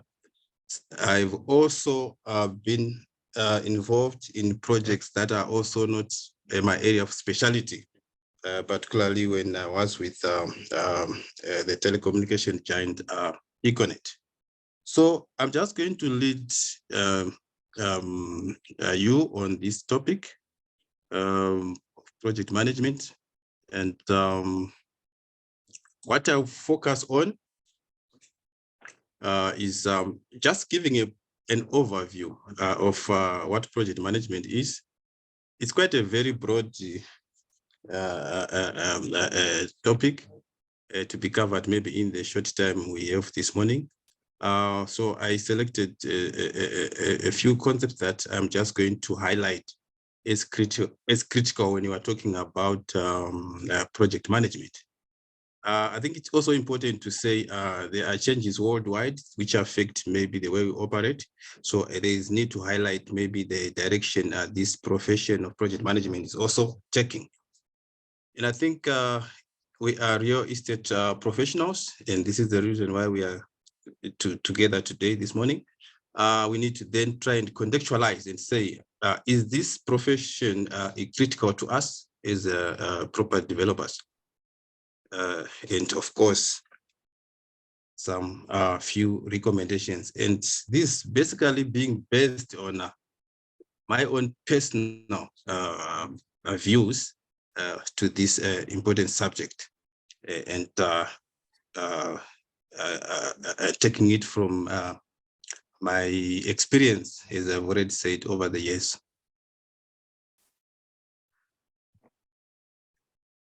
So I think a critical background to it is we have projects being run all over, and by this I mean every type of projects. There are different types of projects, but in there we also include our infrastructure projects. That's also property development projects. I think maybe I'll start by posing critical questions from the previous presenters. Let's say you have a strategic site, right? And let's say you've come up with a bankable project, and you have obtained a finance, let's say from NBS, is one of the financiers in the country. Is this all you need to be successful on a project? I think this is what my presentation should seek to answer. And I think, as I will indicate right from the onset, projects failures are common.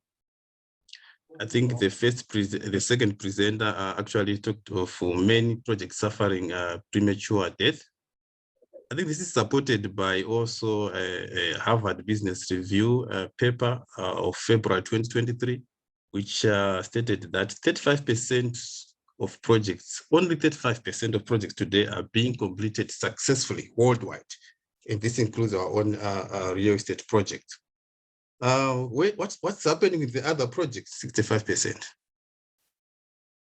This is a disappointed rate, actually. And there are many reasons which causes projects failures.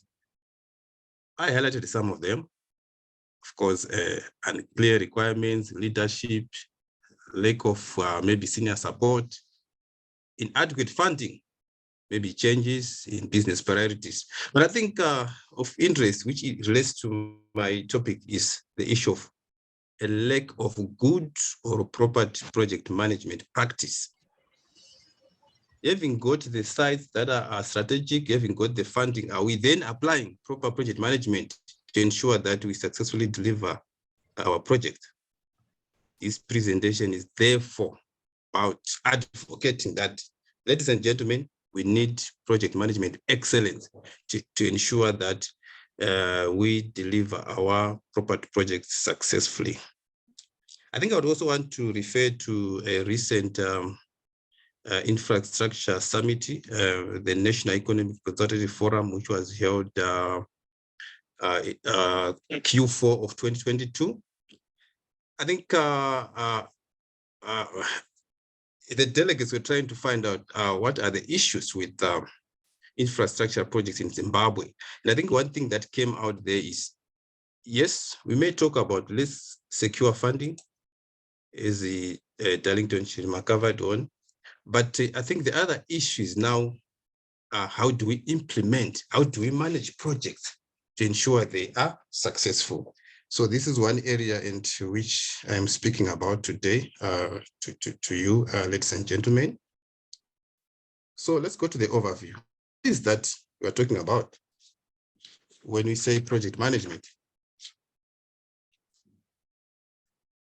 This is a relatively new concept and still maybe not that widely adopted, despite that it has got various benefits. And I think just by way of definition borrowed from the Project Management Institute, which is a world governing board on project management. This is the application of knowledge, skills, tools, and techniques to project activities to meet the project requirements. I would want a simplified definition by our own governing body, RICS. I think in simple terms, project management tries to understand, first and foremost, planning what needs to be done.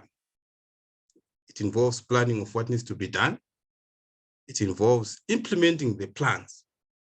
It involves monitoring and control of the project work towards successful delivery of a project.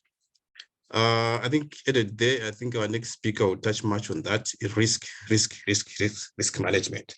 There is what is called in project management, the triple constraints, which are the main constraints within which the projects are operated. That's scope, time, quality, and budget. It's also called the quality triangle of the project.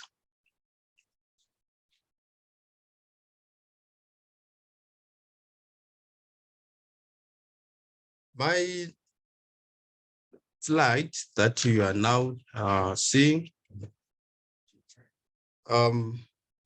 is just showing that the key concepts of project management. I think the number one, it just shows the various processes that are involved in project management. Because project management, it follows certain phases or stages, starting with initiating. Sorry to interrupt you, Mr. Mazisa. Sorry to interrupt. If you would move the page, I don't know if it's just my screen only, but I haven't yet seen the next page that you are dealing with. Thank you. Thank you very much. Let me, are you able to see it now? Are you able to see this one, 2.1?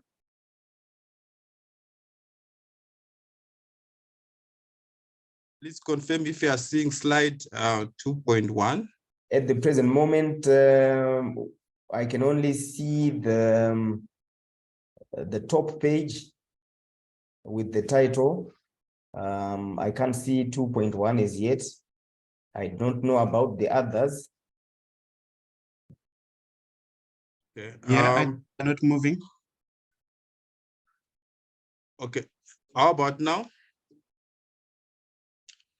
Not as yet.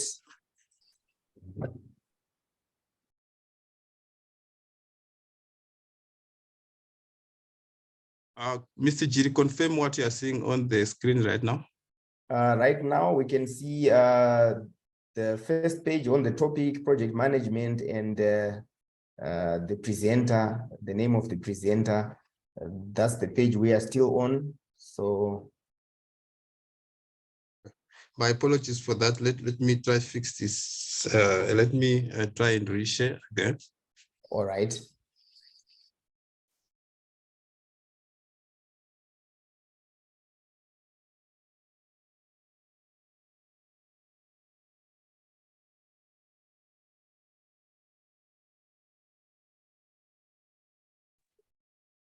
Mr. Jiri, confirm you are seeing the first page. At the moment, I think it's still processing. We can still see the cursor at the moment. Yes, now we can see the first page. Yes. The second page. The second page we can also see. Thank you. Great. Right. I think I'd covered this to say what is my my area of focus in this presentation. Those are just the areas that I highlighted. And I'd gone on also to speak about this slide, which speaks about project high percentage of projects failing. And these percentages are including all types of projects and including our proper development projects. I'd moved to talk about defining what maybe project management is. I've spoken about the project management triangle. I think I discussed about this, and we were here where I was now talking about the processes involved in project management. Are we on this slide, all of us, Mr. Jiri, confirm? Yes, we are on 2.2. Thank you so much. My apologies. So I was just now talking about project management following certain processes, which starts with the initiation, planning, executing, controlling, and closing. And that number one illustration is just showing the interrelationship between these various processes. And planning is indicated there is the most important at the start of a project, and followed by execution and controlling, as indicated by that yellow line. It's involved throughout the phases of the project. So it is basically the initiation phase, maybe where we come up with the idea of coming up with a project, the conceptualization, and maybe undertaking feasibility studies and coming up with a proposal The planning phase is much more now detailed planning of the project, how it's going to be executed. And of course, execution is work happening on the ground in terms of our proper development projects. So what you see on number 3, illustration, there's what are called project management knowledge areas. These basically coincide with the process groups that I've just spoken about. They provide a framework for different project management processes throughout a project life cycle. These are very important to a project manager as they govern how a project should be run. As I've already spoken about the triple constraints, for instance, the scope, time, cost, quality being the main constraints within which a project is to be executed. These are some of the concepts that are much detailed in project management and which a project manager should be familiar with. Now, on 2.3, there are also various methodologies, and I think I'm not going to be, like I said, telling on the various methodologies, but just important to highlight the 2 common ones, the waterfall and the agile. What is key is to say we need to understand as proper professionals, maybe the most ideal methodology or the only one applicable in our case. I think the waterfall is a project management approach whereby a project is completed in distinct stages and moving from step to step. You plan everything at the start and you execute. That's the waterfall methodology. As you can see there, you analyze, plan, design, build, test, and deploy. In the agile methodology, this is an approach to project management that favors responding to change. You plan in different pieces in your project and execute in small phases. This is much maybe adopted in terms of IT projects, but maybe in terms of our construction projects, we use much of the waterfall. We actually use the waterfall because there's no way maybe after having done a foundation of a house, you have to then be going back to improve that foundation, as an example highlighted there.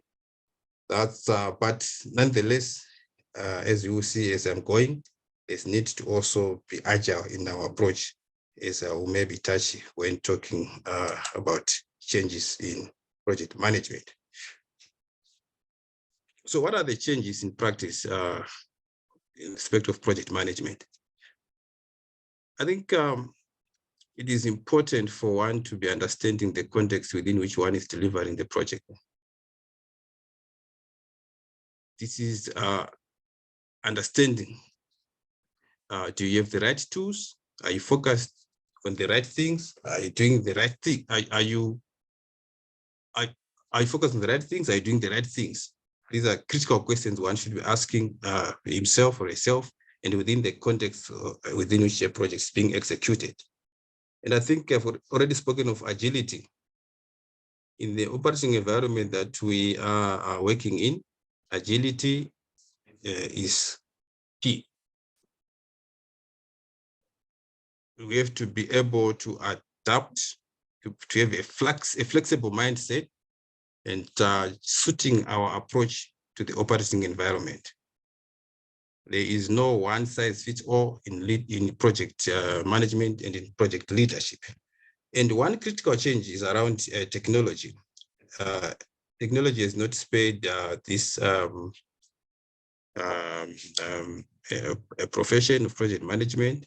There is automation and digitalization, which also is improving the way projects are managed. Just to highlight some of the critical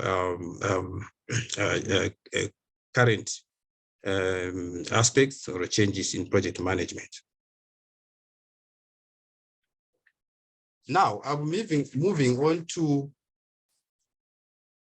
try and contextualize project management, because what I've just been doing was just to highlight what project management is, and maybe in the interest of time, I'll just now be quickly highlighting looking at project management in the proper development context. So the big question we have here is it relevant when it comes to our space? Why good project management is relevant is the question that is before us. And I'll be quick to say, given uncertainties and risks in proper development, it is certainly one critical success factor to have application of project management, right? And particularly if you look at the type of projects, I think proper development projects are generally a much complicated project. They involve many different professionals, highly regulated in terms of the legislative framework, capital intensive and all that. So applying a formal approach to delivering the project, I think it's very critical, so that we do with that a high rate of project failures, as we highlighted at the start.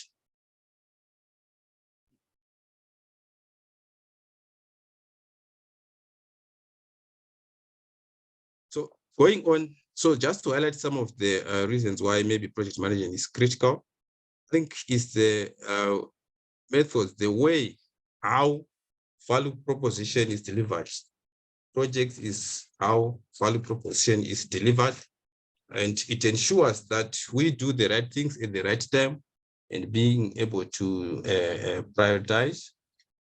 It means you are approaching your project in a structured way where it is clear to see how the project work will be flowing. What comes first, what comes next, and the reasons why that interlinkage has to be followed. And the issue of changes, you need to be, project management allows for you to be also reviewing at any point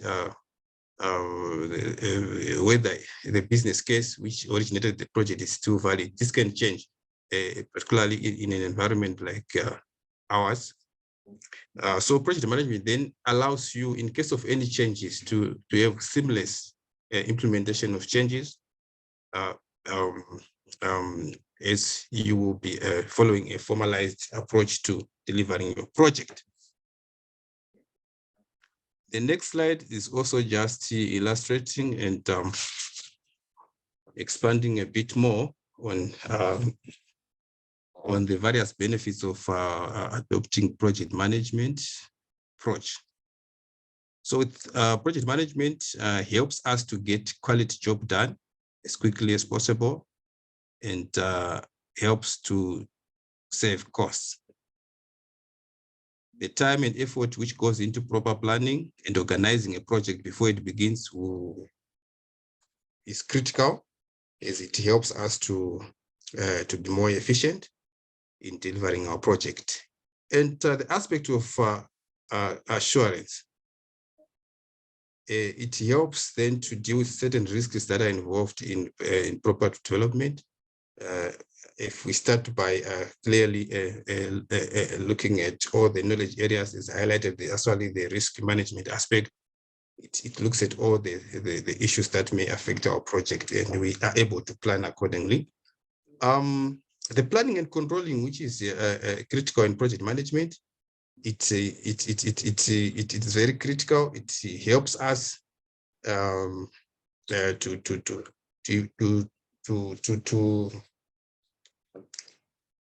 to deliver our project in a coordinated way. With that planning, the likelihood of any issues or omissions is actually reduced. Then with project management, because we are doing it in a formal way, there's an aspect of documentation. We ensure that our project documentation is in place, and this documentation which relates maybe to the project budgets, to timelines, to risks, and maybe any changes. This is good in case of maybe any team members changes for continuity with our project based on documentation in place.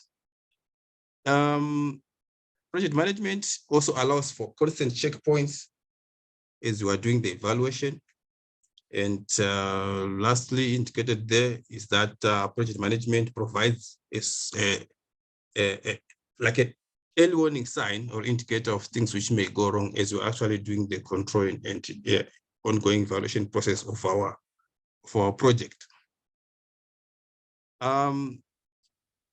This is what we can get if we adopt the project management profession in managing our projects.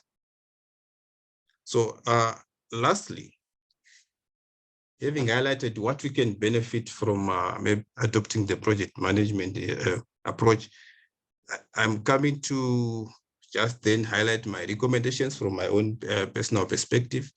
I think first and foremost, I find the profession of project management uniquely positioned at the focal point of strategy formulation and execution, and leading us to benefit realization. So in a nutshell, it is recommended as it has huge benefits to improve the success of our projects. We need to be having empowered project managers. And I think this largely depends with organizational management maturity of the project management maturity of the organization. And by maturity, I think we mean the development of systems and processes that provide a high probability of project success. So there are some organizations that are advanced in terms of that maturity, and some that are maybe still at a lower level. We talk of technology, and I think it's critical that we make use of it and move in line with technological changes. That's a key recommendation. And of course, having an agile mindset. We've spoken about maybe a waterfall methodology being used in the construction industry, but you still need to be having an agile mindset to be able to deal with certain changes quickly. And phasing of bigger projects is recommended as smaller pieces are much easier to handle. And by that, you are able to also reduce risks. Lessons learned. And the purpose of lessons learned is to bring together insights gained during a project that can be usefully applied on future projects. We need to take note of lessons learned and maybe not repeat those bad lessons. And lastly, on my recommendations, I think the big question others have is, do I need to be certified to be a project manager? And I think this, I put it just as a plus to say, yes, you need it, because that confirms you as knowledgeable and as capable to manage projects. But on its own, it's not a guarantee that you successfully deliver a project. There are many other considerations that you need as a project manager to be able to successfully deliver projects. Ladies and gentlemen, these are the few slides which I been asked to be part of this. I just prepared to share with you my experiences, my views around project management and in respect of proper development. I thank you, and over to you, Mr. Jir.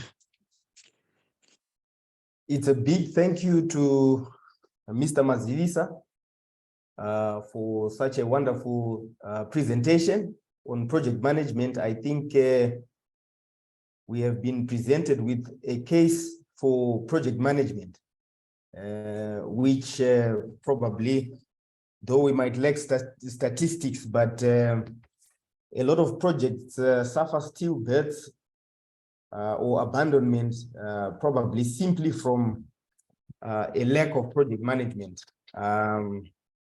I like the way Mr. Mazivisa introduced the topic by saying that you might have a bankable project and you might even have financiers, but does that guarantee the success of your project? That then puts forward the case for the need for project management and good project management at that. And we've been put through some statistics, for example, from the Harvard Project Review paper for 2023, which says that according to research, 35% of projects are succeeding and 65% are failing, which is a big number. So this proves really the need to critically look into the issue of project management for the projects that we are doing. He looked at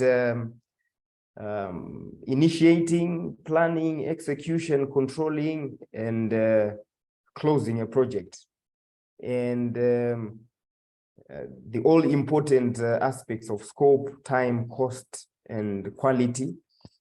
I'm sure we've also benefited from learning about methodologies that include the waterfall methodology and the agile methodology, and also adapting to change in the practice of project management. And then he brought it into our context, in the context of property development, and project management is very valuable, and the value proposition to the is delivered through presented and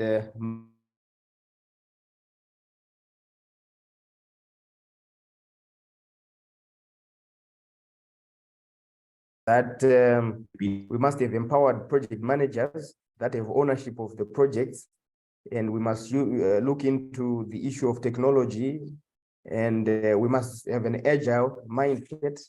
At times we may have to phase bigger projects into smaller pieces that are chewable, and we also have to embrace lessons that we would have learned from past mistakes. And it's also important to have project management certification. So thank you very much, Mr. Mazivisa, for this enlightening presentation. So once again, we are getting into our question and answer session, and we have Mr. Mazivisa here, who has given us his presentation from over 10 years of experience in project management. So let's interact with Mr. Mazivisa. Let's ask questions. Let's fire away.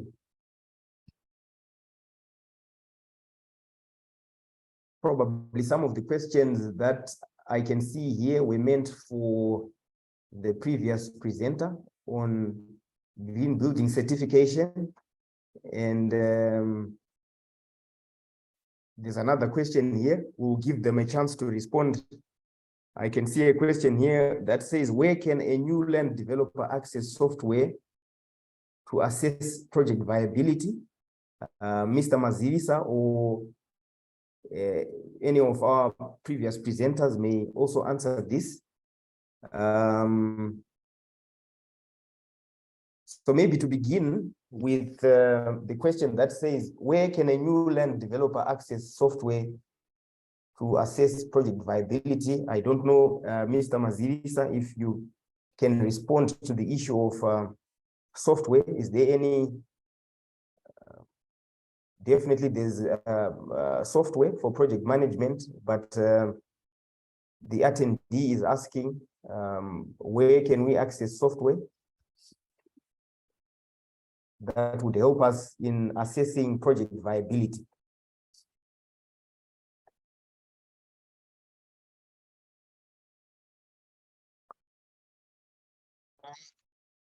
Thank you so much, Mr. Jerry.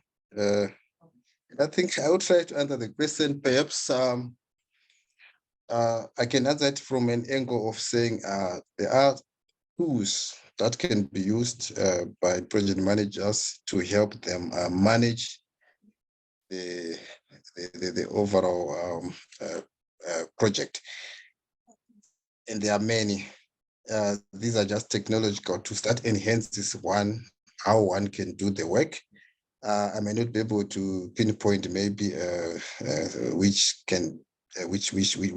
software, but just to say there are tools, various tools that one can then be able to use in managing a project. And like I said, in terms of even having certification, to say you can be PMP certified, there are also various certifications like PMP, Prince 2, amongst other certifications. But these on their own, just like tools as well on their own, when it comes to this profession, it's not good enough. There's more that one is expected, and I've not covered that, and maybe deliberately because of time. It's quite broad, but it then boils also to an individual. And also, the more you get experience in terms of running projects, the more you get sharpened, because the aspect of lessons learned is critical. You will be learning with each project and of course improving with each next project. I have tried to answer, but I hope it gives some insight. Thank you so much.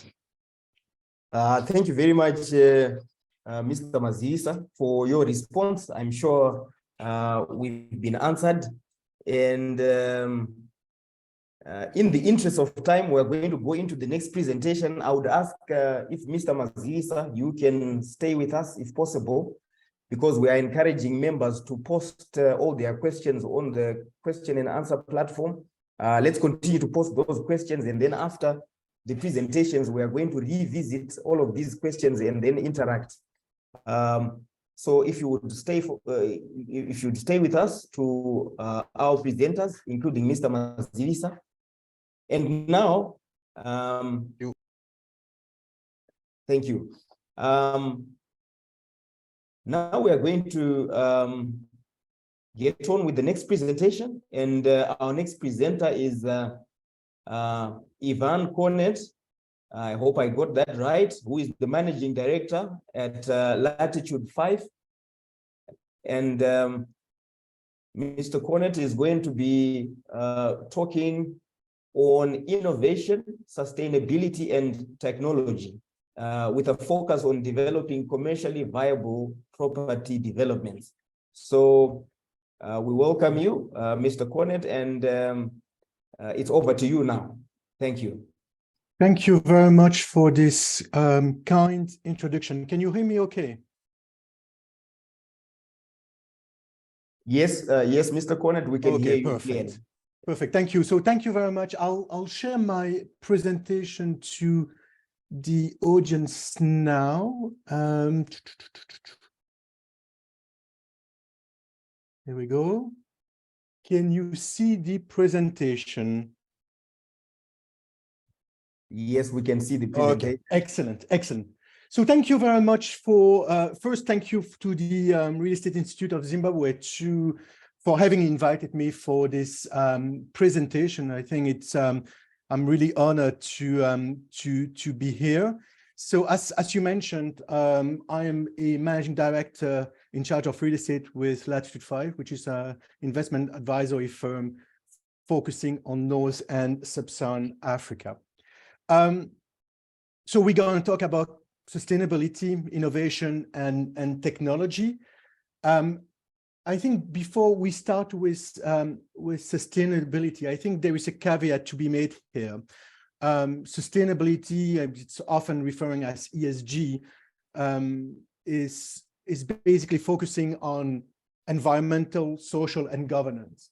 because we're going to talk about innovation and technology, obviously we're going to focus on the E, the environmental aspect of it, but we should not disregard the S, the social aspect and the social components of sustainability.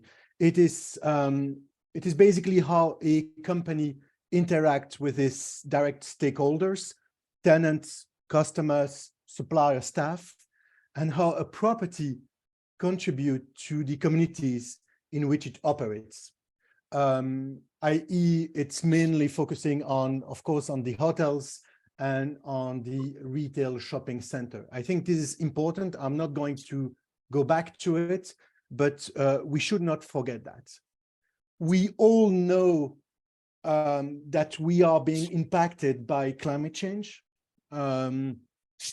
The pattern of weather that we are all experiencing is changing, and that is mainly due to the CO2 concentration in the atmosphere, which is currently, as you can see on this graph, much higher, 40% higher than when it was at the start of the industrialization period begin in Europe. Of course, there are other greenhouse gases that are emitted in smaller quantities, but they trap heat far more effectively than CO2. So we're always talking about CO2. Let's not forget that there are other greenhouse gases which are as important. And climate change is impacting everyone, including in Africa and including in Zimbabwe. Here, there are a few headlines that I've taken from newspapers in Zimbabwe, quite recent, actually, 2022 and 2021, where we see that there are serious impacts of climate change in Zimbabwe. And it's worth to know that when you see the box on the left, that only 45% of people in Zimbabwe have heard about climate change. And according to several studies, it is likely that by 2050, so that's not too far away from now, there will be in Zimbabwe a decrease of the total amount of rainfall, much more frequent and longer mid-season dry periods, erratic rainfall distribution across the country, and of course, more droughts and floods that may occur in successive years. The temperature is going to increase in Zimbabwe between 1 and 2 degrees Celsius, which is much greater actually than the global average. So there is an impact in Zimbabwe of the climate change, hence the importance of sustainability. Those changes are likely to lead to, of course, reduced water supply for domestic and agricultural use, depreciation of the natural resources, reduced food security because of the impacts on agriculture, as I just mentioned, which possibly lead to increased undernutrition, especially for children, and increase in this incidence of diseases such as malaria and cholera. The climate change, there are various causes to climate change. Natural causes, of course, solar output, volcanic eruption, but we all know that human activities are the main driver, the primary driver of the climate changes being observed. Deforestation, the removal of trees to make room for something besides forest. This can include clearing the land for agriculture or grazing, air pollution, industrial processes, and coal mining. And I just want to focus a little bit on coal mining, which release methane, a potent greenhouse gas. And that's what I mentioned, that the emission from coal mines has a global warming potential 21 times greater than that of carbon dioxide. What does it lead to? We all living it now already.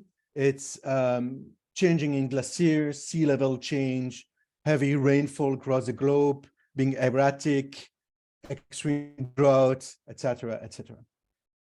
The problem we're having in the built environment is that it is one of the main driver of the climate change. It, of course, everyone knows it affects the environment simply because it is located everywhere. And it's one of the largest industries in the world with a total value of more than 300 trillion US. As you can see on this particular slide, real estate is responsible for more than 40% of the global energy consumption and more than 30% of the greenhouse gas emission. The various phases of real estate affect the environment in many different ways. To identify this impact precisely, it is necessary, I think, to take a look at each stage of the building, from construction to demolition. During the construction phase of a building, one of the biggest factors that impact the environment is the material being used.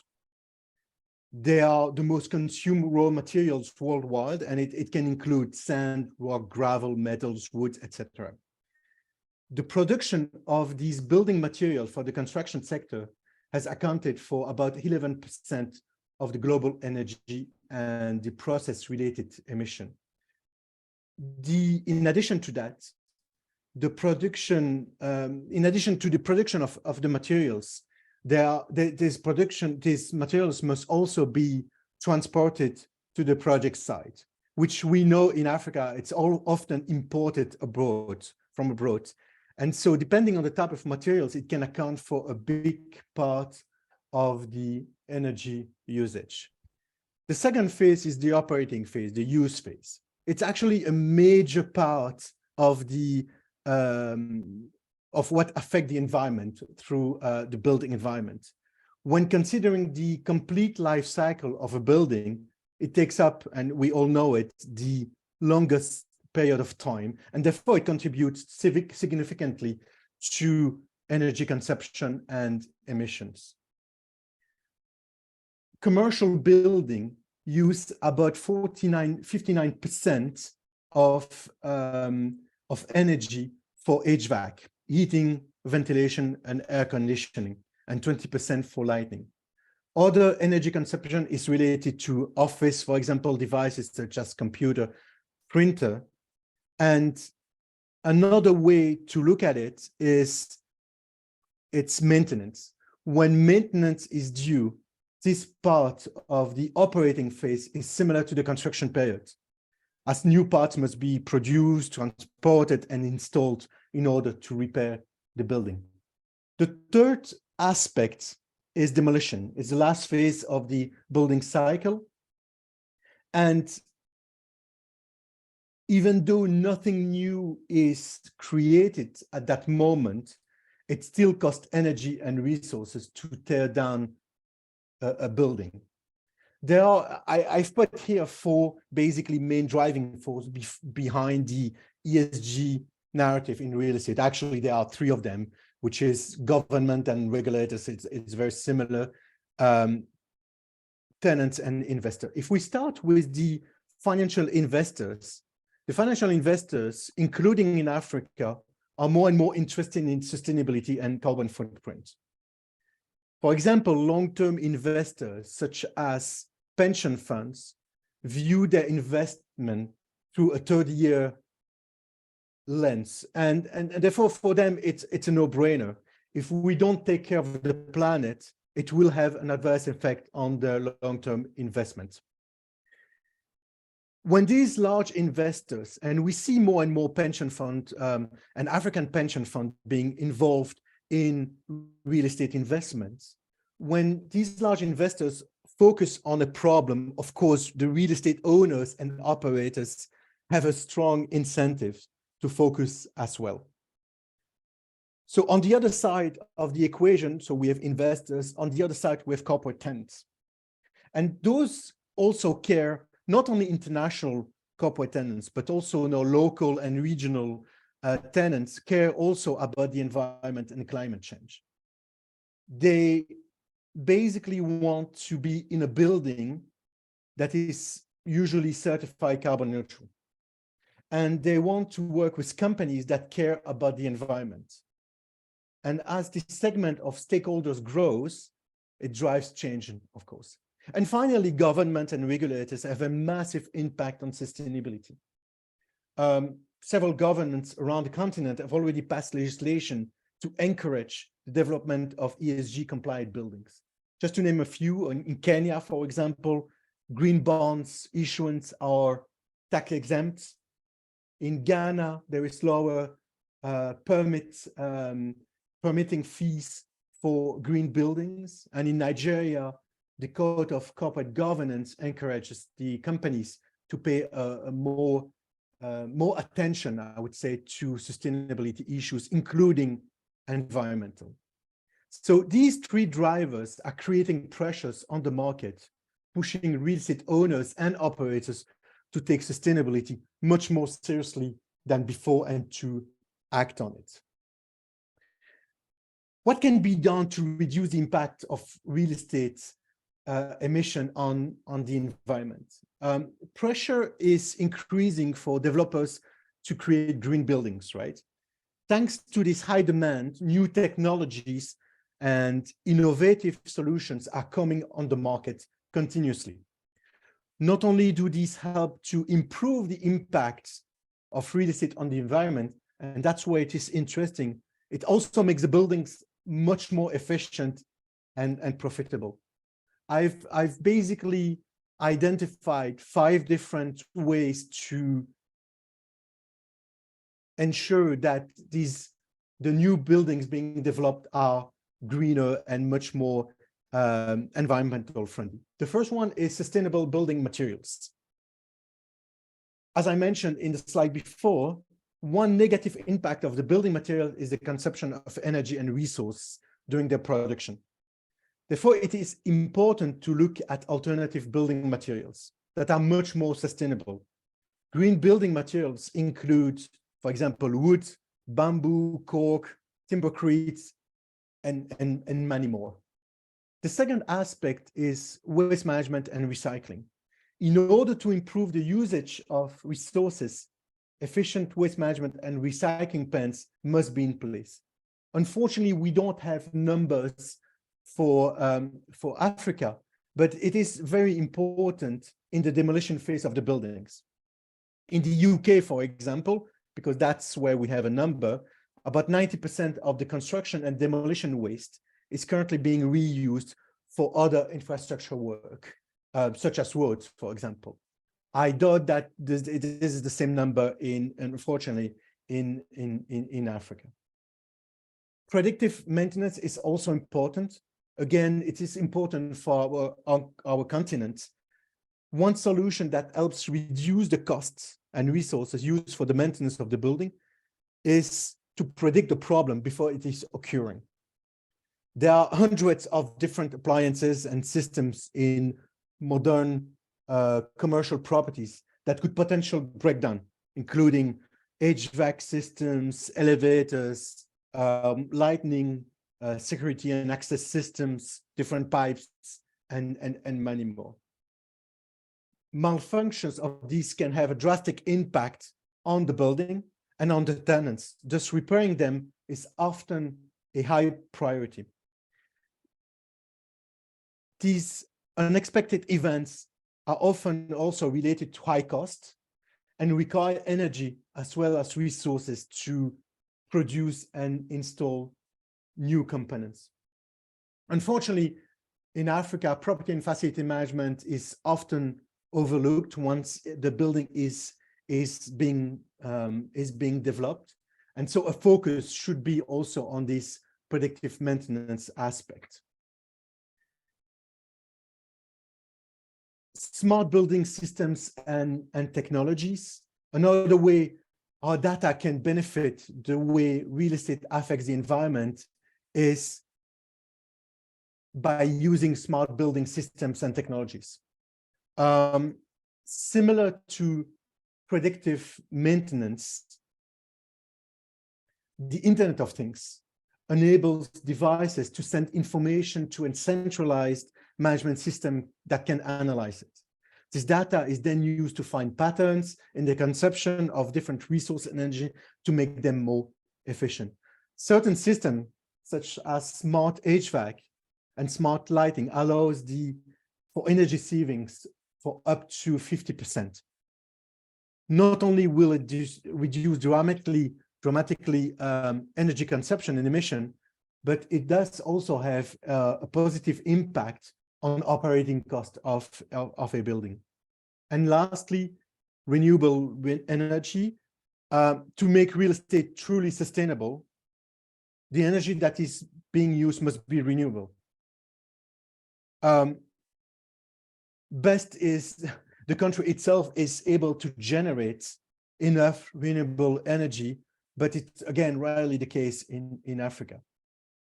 But a more effective and realistic way is that properties produce their own renewable energy as well.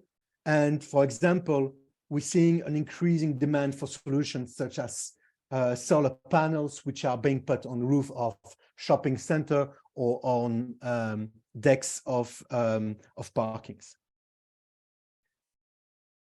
Not only will on-site energy reduce the overall operating costs, some buildings can become so efficient that they produce more electricity than they need, and therefore it's going to go back into the public grid. How do we see those sustainable solutions being recorded? And that's being through green building certification. We see here that, excluding South Africa, which is a different market, we see that in sub-Saharan Africa, most of the green buildings are being EDGE certified. EDGE is a green building certification system which focuses on making building more resource efficient. It has been set up by the IFC, the International Finance Corporation, the private arm of the World Bank, and it enables developers and builders to quickly identify the most effective strategies to reduce, 1, energy use, 2, the water use, and 3, the embodied energy in materials. To get a EDGE certification, EDGE requires a minimum project reduction of 20% in energy, water use, and embodied energy in materials. And that's benchmark against a standard local building. It is not benchmark against what we see in Europe or in the US. It's truly local. There are 3, I would say, paths to get to the best zero carbon, if I can say so. It's 1, I mentioned the EDGE certification, 20%. Then you have EDGE Advanced, which is 40% in energy. And then, of course, the Holy Grail is a zero carbon. It's 100% carbon neutral. What does this green building certification does? First, for builders, it helps, and for real estate developers, it helps getting a higher sales price and a quicker sale. Again, we don't have numbers for Africa, but for example, if you take Singapore, we have noticed that in Singapore, the building having a green building certification can be sold for 4% higher than I would say, brown building being developed. For tenants and for buyers, it allows you to have a lower utility bills, up to 15% less in terms of cost of operating the property. And of course, for banks, it allows them to have lower default rates. And what we do see in Africa often is that banks are providing a lower interest rate when real estate developers are developing green building rather than brown building. It can go up to 50 or 100 basis points. Let's talk a little bit now about innovation and trends in real estate.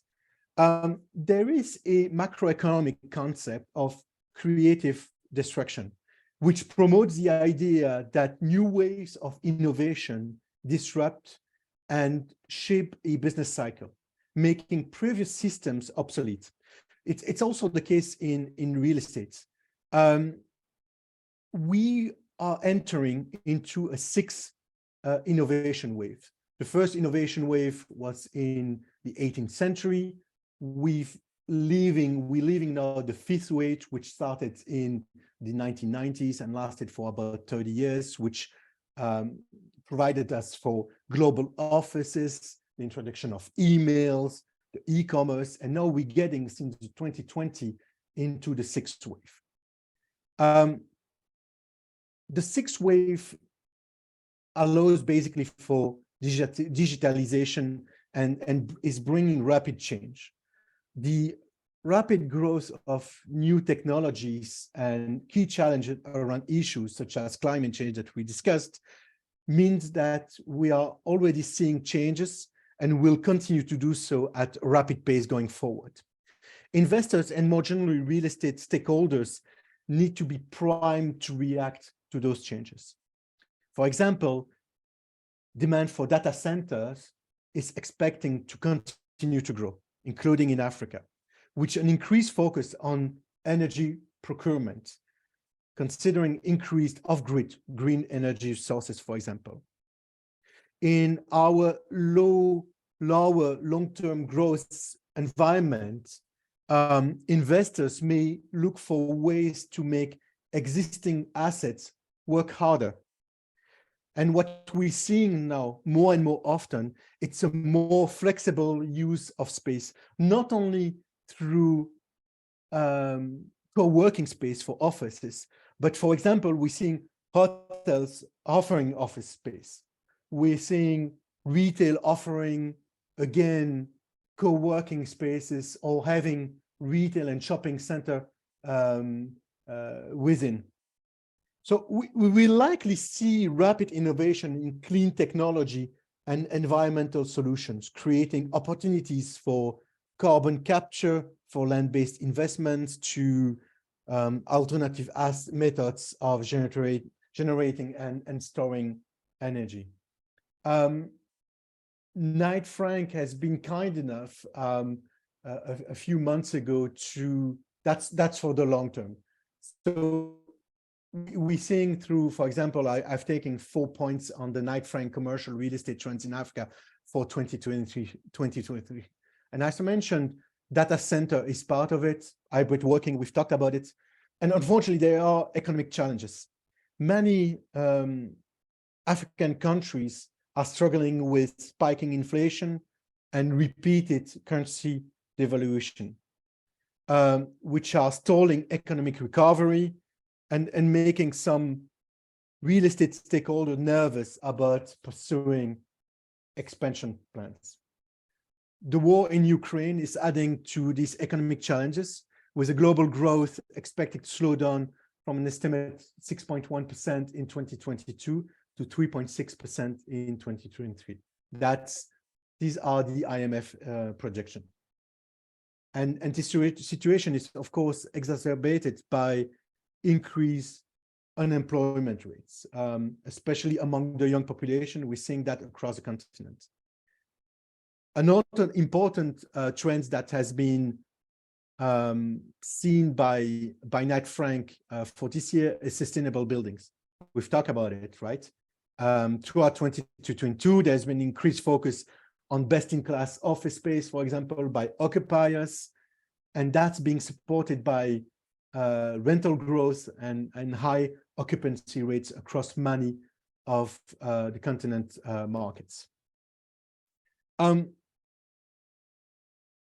So businesses are actively targeting higher quality space to mitigate talent retention challenges and meeting these ESG consideration.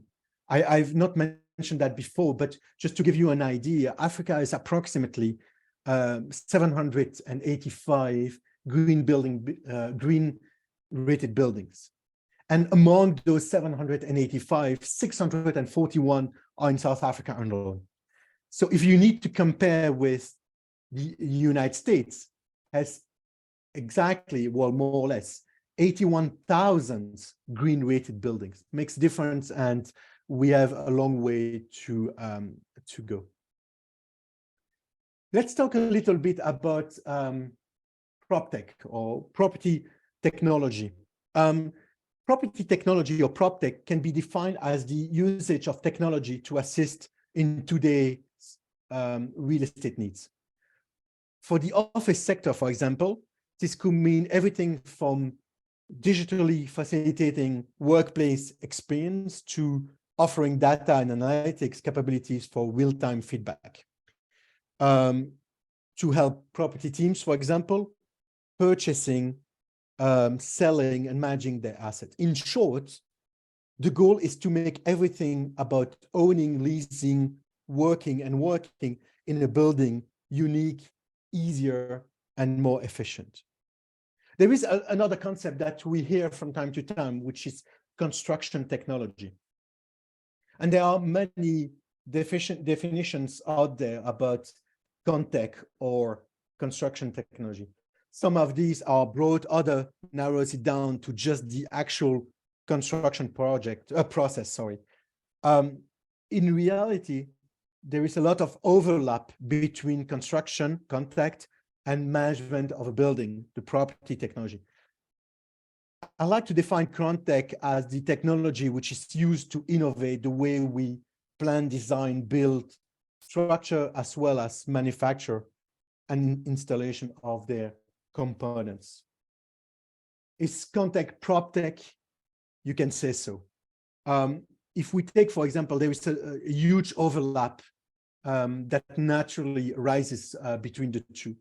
If we take an example, let's talk about BIM, the Building Information Modeling.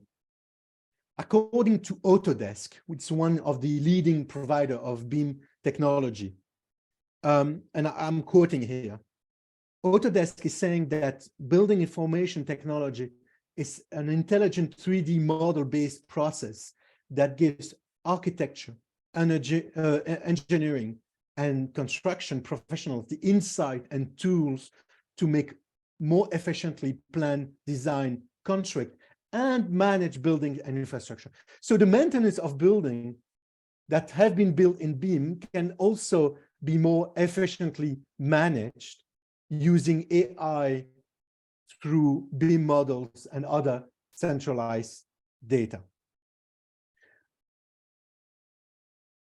PropTech in Africa. The numbers I've put here are the official numbers for Q3 2022. The latest number that I just learned actually this week is that we've been able in Africa to raise for PropTech about 16.3 million US. That's ridiculous, especially if you look at the African startup funding for Q3 2022, it was 3.7 billion US dollars. So it is very small, but it is growing. In 2022, for example, PropTech funding is 5 times higher than what we've seen over the last 3 years. This week has been announced a second funding of a PropTech startup in Africa. It's Jumba. It's a Kenyan startup to simplify the sourcing of construction supply for 4.5 million US.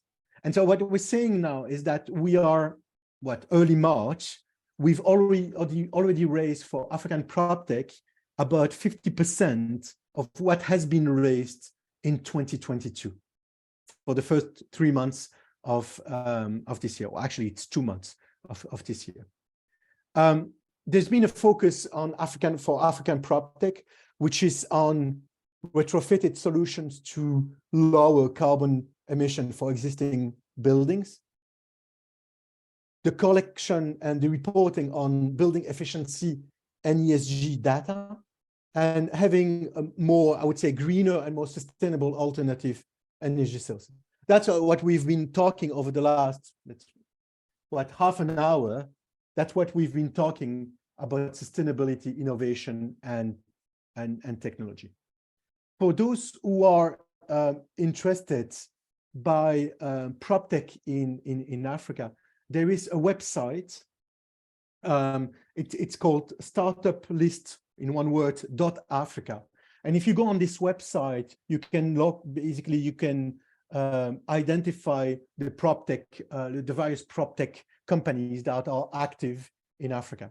And I need also to mention PropTech Africa, which is an association, and it provides and promotes the PropTech sector to the property industry and related stakeholders to raise awareness of the PropTech African companies on the continent. And you can also have more information about PropTech Africa on www.proptechafrica.com. I think that's it for me today. I hope you learned something during this this presentation. And of course, I am ready to answer any questions you may have. I give it back the people. Thank you. Thank you very much, Mr. Cornet. Thank you for such a wonderful, enlightening presentation, and it gave us a different angle where we are not just looking at things from a data analysis management point of view, or looking at the bankability of a project, but we are also looking at it from the angle of innovation, sustainability, and technology. So thank you very much for the wonderful presentation. I wonder Thank you. I wonder if you would still manage to be with us, because we would have liked to get into the question and answer session, but I would like for the next presenter to present, and then we can have all of you on a panel to respond to the questions at the end. Are you able to stay on with us for the next? Unfortunately, I have another engagement in 15 minutes, so I'll stay for 15 minutes, but then I need to leave. So, I mean, is there any particular questions you would like me to answer now directly? Or, of course, I'm available by email or on WhatsApp. If there is any questions, your audience can reach out to me directly, and I would be more than happy to have a call or to answer to them directly. Thank you, Ivan. Mr. Julian, I think you can take some questions, particularly for this presentation, and then we proceed thereafter. All right, thank you, Mr. Cornet, and for your sake, since you want to leave in about 15 minutes, we are going to take questions. Thank you. In response to your presentation. I don't know if you would answer this one, but it's in the context of Zimbabwe. It says, are green buildings now mandatory to reduce the impact of climate change in Zimbabwe?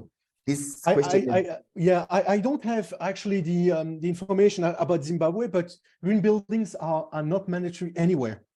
Even in Europe, I mean, you can still develop it's called brown buildings in Europe. The thing is that what I try to pass on through these presentations is to show that there is only added value to develop green buildings, in a sense that it assists you as developers. It lower the cost actually.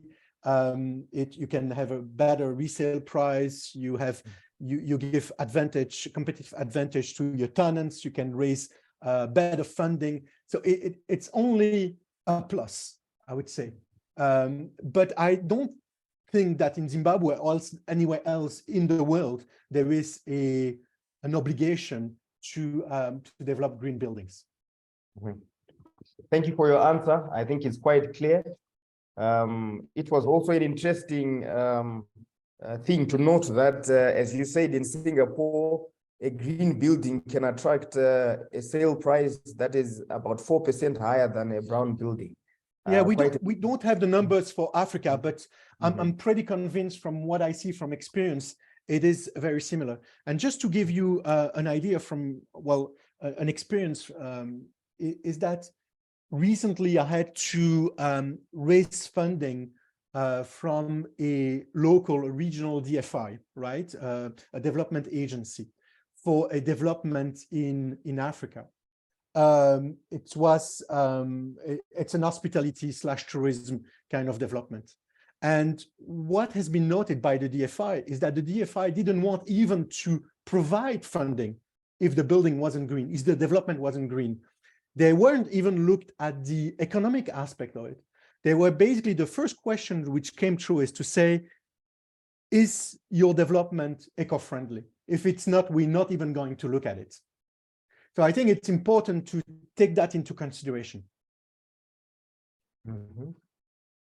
Thank you very much, Mr. Cornet. It helps. And whilst Mr. Cornet is still with us, please, members, let's ask questions, taking our time into cognizance. But let's. Yeah, I've seen here a second question, which is, I answered live. Okay.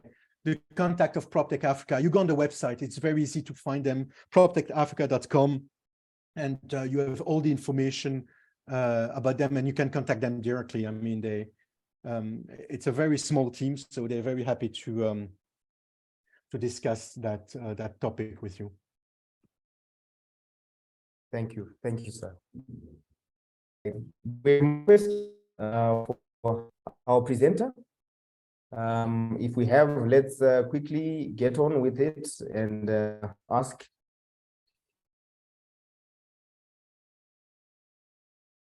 If we have any more questions, let's post on the platform. But if there's no more questions, I think we are allowed to post questions even later on, and then we'll forward them to Mr. Cornet for response. Yes. So thank you very much once again, Mr. Cornet, for an eye-opening presentation, which is very helpful for built environment practitioners. It was a wonderful presentation. Thank you. Thank you very much. And thank you very much also to the Real Estate Institute of Zimbabwe and RSCS, the Royal Institution of Chartered Surveyor, which introduced me to your institute. Thank you very much. Thank you so much, sir. We hope for many other future interactions as well. I truly hope so. Thank you. Have a good weekend, by the way. Thank you. Thank you. You're welcome, sir. So thank you to our presenter, and thank you, members. It's been a marathon masterclass, but I'm sure you would agree with me that it has been well worth it. And now we're on to our last but not least presentation. And we are going to get a presentation from Gibson Mapfidza, who is the managing director of Mashonaland Holdings. And Gibson Mapfidza is going to present on uncertainties and risks in property development. So we are now going to welcome Mr. Mapfidza to get on with his presentation. Welcome, Mr. Mapfidza, and it's over to you.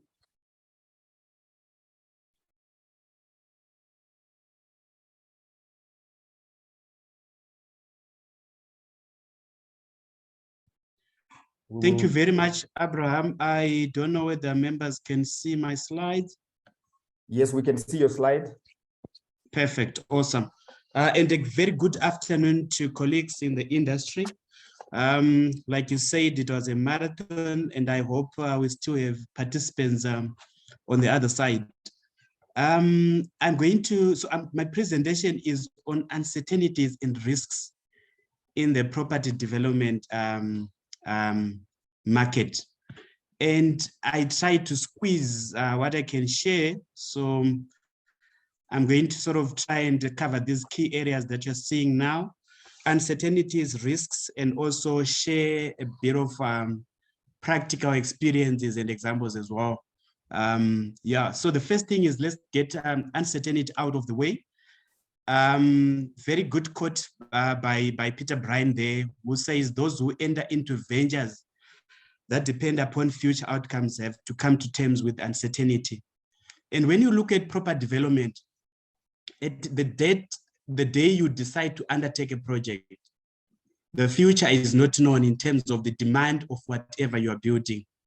The interest rate is not known, the construction cost movement. So all those are uncertainties, but you have made a decision today to do this project. Is going to take maybe 2 years to complete, and the final product will be delivered maybe in year 3.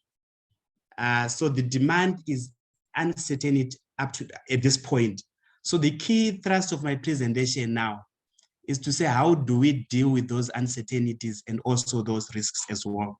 So just a definition, the uncertainty is anything that is not known about the outcome of a venture. So the final product in terms of the market risk. So typically in Zimbabwe, where it's now very difficult to do speculative development because the market risk is very much huge, imminent, and in fact is growing. So we need to deal with how best can you manage those risks going forward. Then risk as well, just to make sure that we define those two and we maybe create a Chinese wall between them. So risk is the measurement of actually the loss that you then suffer. Typical example is you develop a property at say 10 million. So it's a 3-year project. You start in year 1 is 10 million.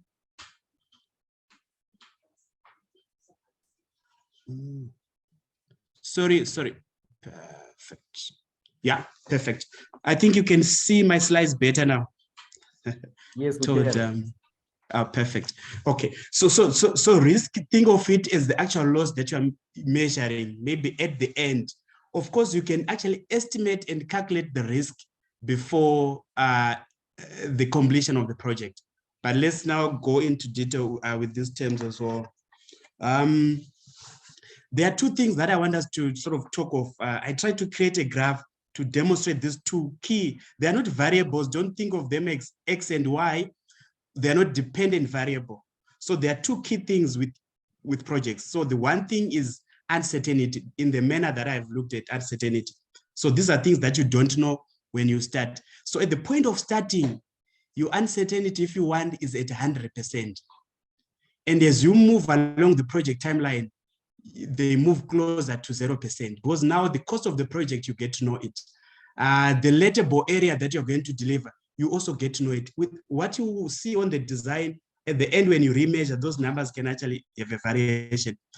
How do we manage uncertainty? We manage it through maneuvering around, I think Munya spoke of the 8 key board of knowledge of project management. So you're maneuvering around, say, cost, around time. You spoke of the 3 triangle, cost, quality, and time. So you can maneuver between the 3, where you say, what is my primary objective of this project? Is it time? Is it fast track? Maybe I have to deliver it before the elections. Is it cost? Cost is very key. So you can maneuver that triangle and say, I really don't mind if I finish it more than 1 year, but what I want is cost. So maneuverability as well, at start, you're at 100%. But as you move along the timeline as well, you are going towards 0. So risk management, really, you are managing in terms of your risk, your return and control. You are really balancing 2 things: uncertainty, which clears as you go towards completion. Maneuverability, when you start, you have it 100%, but as you proceed, you have already chosen a site, you can't maneuver around the site. You have already started the foundations, you can't maneuver around the substructure, etc. So those key 2, they're not variables, they're not depending on each other, but so much related. Then the next slide is to talk about the key risk interface within project processes. I'm very happy that Tatenda dealt very much with my first 2 points there. So the first interface with risk is the perception and estimation of demand. So this is very important. And I like the systematic and use of technology that he followed in terms of site selection. So that is very key. So there I'm saying, your market research, how do you do it? Is it just like a desktop research? And how are you actually doing it in terms of perceiving, estimating, and also measuring demand? This is very important. What tools are you using? And how objective is your research? How are you dealing with market distortions? Where in certain cases, the certain catchment area may look very lucrative, but maybe it's because there's something which is very temporal happening within that catchment area. To an extent, after 2-3 years completion of the project, those sort of economic fundamentals have disappeared. So how do you sort of separate those market distortions as well?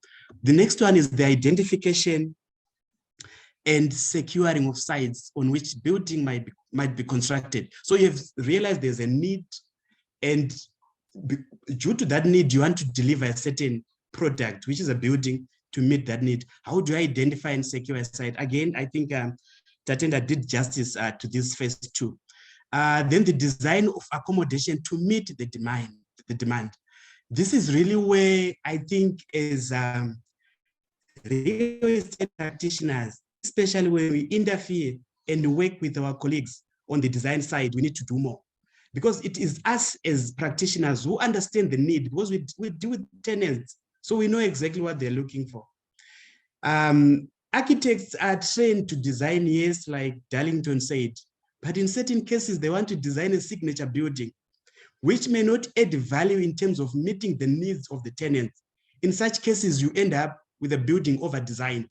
But when you look at the features that the architect came up with, are they adding value in terms of functionality to the tenant? Is there an operational efficiency that the tenant is going to derive value from? Because essentially value is being generated within a building by the tenant being able to increase their sales. So if this architect comes and come up with this very nice feature, but it's not adding in terms of functionality and operational efficiency, this is purely over design. It's not meeting the needs of the tenants as well. So it's really need versus value proposition. And as I've said, I think we need to do more in challenging the architects and ensure that, in fact, in most cases, I've seen projects starting without a brief done by the client or the client representative. So what it means is the architect is really designing as how he perceives the need.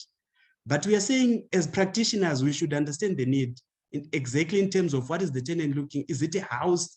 Do they want to incorporate residential plus working from home, etc.?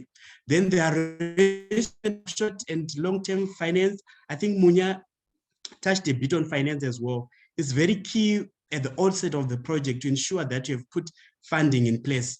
If you fail to do that, like Munya said, you start a project, you can't complete it because you don't have funding. What is also important about funding is to ensure that it's the suitable finance option that you are utilizing. So there are various that you can use, but the cost of finance is very important.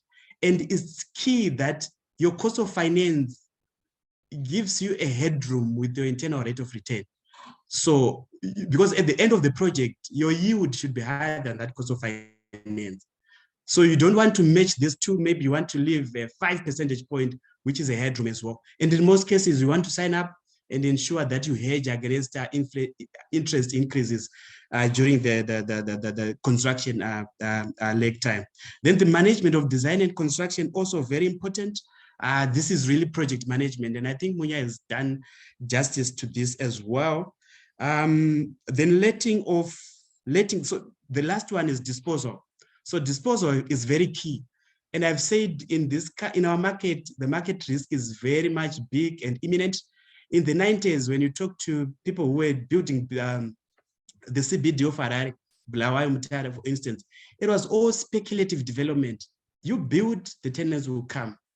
Dynamics have really changed because of economic trends. Demand has gone down.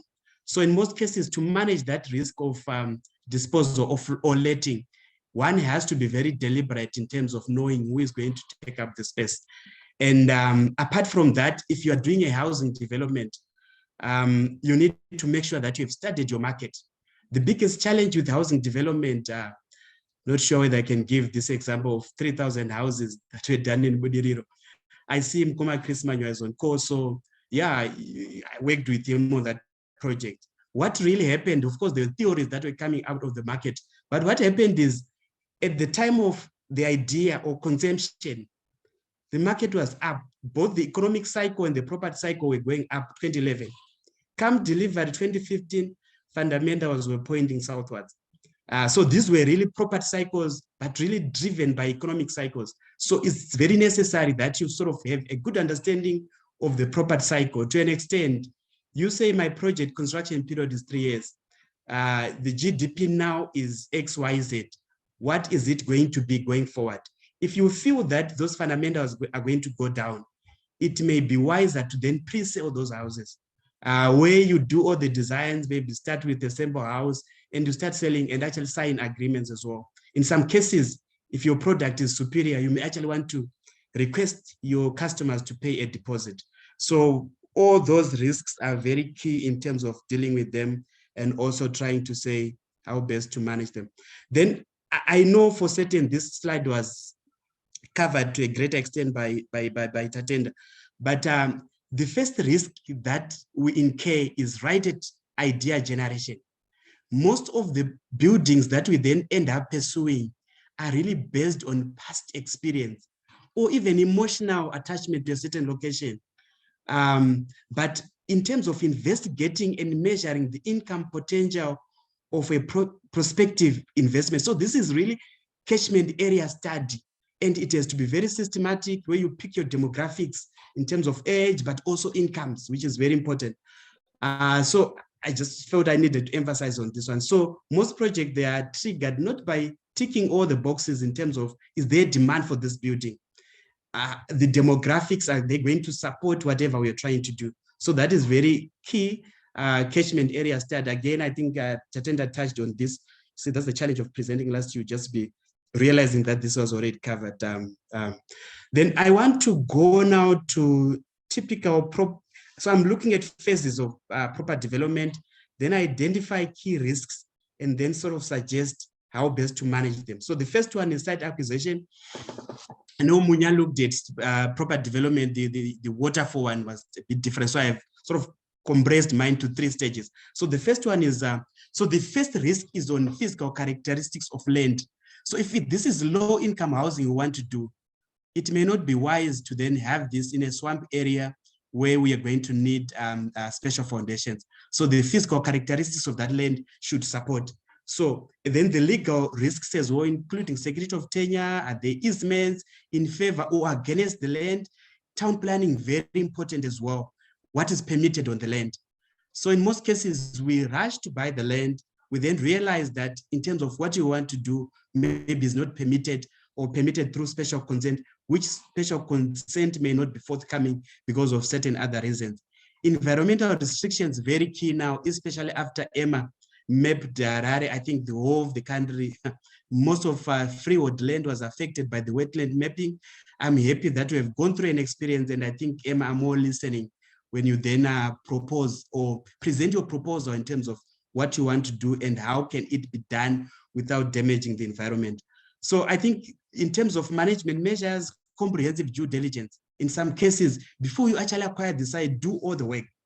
Outline or preliminary town planning consultation with the local planning authority.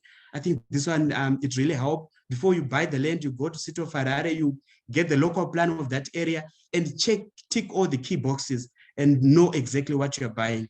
Then environmental ecological study, I think now it's very key, more so after the wetland mapping. So this one is a study that you can then carry through the registered EIA consultants. They tell you what you can do, what you're not able to do. Consultations can also happen with Emma. So what it does in a way, before you acquire the site, you already have assurance. What it also does is at the time of applying for the EIA, you sort of have a tacit agreement or understanding with Emma. And your EIA application then really becomes a formality because you have already defined the parameters in terms of the development as well. Design and construction, I think I've spoken about over design. Design should be led by us real estate professionals and not by the architect, because we know the demand, we understand the need. Due to experiences of managing tenants, we know what they are looking for in terms of the floors, they want to put cabling, air conditioning, etc. So all that is very important. Design does not meet user requirements. It's really picking a need and what is the value proposition that augurs well with that need. So that is also very important. In certain cases, when the design is led by one person called the architect, you may then realize that after completing the building, tenants are complaining in terms of functionality, and you now have to modify the building to suit the tenants. Then cost of construction cost of construction or escalation of cost. I think I wanted to say it in that regard. So there are various causes that cause construction cost to escalate. In Zimbabwe, I think the major cause is really inflation, where the price of cement will just shoot up. Is it steel? There's no steel in Zimbabwe. Now you're forced to import it from out of the country, and you're also importing inflation there. So the first measure that I came up with is secure tenant and actually use their specifications in terms of designing. Also issue a design brief to the architect. It may not really tick all the boxes in terms of what is the design brief, but at least what it does, it translates your idea from your head, from your corporate to the architect. To an extent, the architect is guided to meet the idea of the developer and not them just trying to create a signature to live for the next 30 years. Then fixed building contracts, I know very much problematic in Zimbabwe because of the economic conditions. I've also said fixed consultants contract. Someone can read that and think it's a mistake. It's not. You know, when you look at the industry, when it started 100 years ago, consultants' fees were based on the percentage cost of the project. Things have changed across the globe. We are maybe one of the remaining countries who allows an architect to charge a fee based on cost. Why? Because you are putting the architect, the quantity surveyor, the engineer in an inherent conflict of interest. Obviously, they know if I over-design, the building costs more. I'm also pumping up my fee. So what they've done in the modern world, we have tried to do it in Zimbabwe. Yes, there were resistances, but I can assure you it works. The challenge of implementing it is if you put it and it seems like it's a penalty, how we have implemented it is to say, if we meet the cost, so the client says, I'm not going to design, we have frozen the designs. We meet the cost, there's a bonus to it to the consultants. So on one project, it worked very well, fixed. So what we did, we tendered the project based on the tender sum. We then calculated based on their percentage fees. So what goes in the contract is the lump sum fee based on the tendered sum. The client is also saying, I'm not going to do more change designs, so that I don't cause cost going up due to addition to the scope. So we are freezing the scope. So if there are other factors causing construction costs to go up, like inflation, cost of cement has gone up, yes to the contractor, but no to the consultant. Why? Because the consultant is not doing additional work on that design. They are not redesigning for cement to go up. So you are not compensating consultants. So it's really a waste when you look at it. So yes, fixed consultants contracts, I was very deliberate about it. We have done it, the resistances, but the good thing is the consultants we have done this with, they also go and tell other clients and they actually begin to do it as well. But as I've said, put a bonus to say if we create a saving of so much, we share it and these are the percentage sharing. There are standards that are tied to that. And I think South Africa have really mastered it. I'm happy to share documents on that as well. I will talk about building contracts, the JBCC and the traditional GCC at a later slide. But that is also one way. What I'm really saying there is our general conditions of contract is very much traditional. A lot of countries have moved away from the GCC contract. Very sadly, we are very much stuck and we look at it as a Bible, which doesn't really help in terms of creating efficiency in the construction industry. Pre-purchase of key materials to run away from inflation, very key as well. Then pre-secure key finance. When you talk to the banks or to your financiers before you start a project, you are marketing an idea. The relationship at that stage is very much collaborative. They want to be part of success. When you are stuck and everyone is seeing a building that is not going forward and you approach a bank, they see a chance. So the interest rate or the cost of financing is already totally different. So it's very helpful to ensure that you secure all your funding. I think Darlington spoke to length about this one. Mezzanine finance also very key. This is really finance that look like debt and look like equity. The financier will then choose as the project go ahead, whether they want to be an equity provider or they want to remain debt because their risk appetite is not growing with the project. So what it does, it also helps the developer because you then set parameters around it as well. Then disposal market risk, very imminent in this market. And I think the best way of dealing with market risk is to try and pre-let or pre-sale. When you do that, ensure that you actually sign agreements. Pre-letting is not just saying to a corporate, we're developing a shopping center in this location and we want it to be the anchor. They say it's fine, you do it on email. No, they actually have to sign an agreement. In the UK, they actually pay a deposit, in most cases, equivalent to annual rent. But of course, in those markets, they are very mature and demand is high. So the tenant is also compelled to do it to secure their positions. But in our weak market where the bargaining power of tenants is higher than that of developers, yeah, maybe the deposit has to be 1 month rent so that they put their teeth in the game as well. Then align new developments with property cycles. I think we have spoken about that. Trade-offs, I will speak to trade-offs just after this slide. Then market value of completed development should do. So one of the key risks is when you complete developing, you invite a valuer. Your total cost is 8 million. The valuer comes and say, no, the actual value of this building is 5.6. That is one of the key risks. And what it means when you talk to accountants, you now have to write off the difference. In fact, what it means is you have wasted 8 million, the difference between 8 and 5.6. That money is as if you have poured some petrol on it and light it up. You have burnt some money, and it's key that you try and avoid that key risk. And those are some of the measures I've put up there. So when you look at those measures that I've given and the risks as well, there's a trade-off that you are really doing. And let's just talk about those trade-offs. So we said the first one around town planning, for example, I've just picked 4 just to try and appreciate the trade-off. Confirm your town planning development conditions. So you are trying to do this before you acquire the site. In most cases, the owner is also aware. The owner will then realize that you have managed to tick all the boxes you wanted through the engagement with City of Harare. That land is likely going to cost you more than when you buy blindly and you are negotiating with the seller. You're saying, I'm not very sure whether I'll get planning permission for ABC. So you're taking time, maybe 3 months to do the engagements, preliminary town planning consultations. And in most cases, the seller is also aware. So what it means is you have killed your uncertainties, but the cost of that land is likely to be more.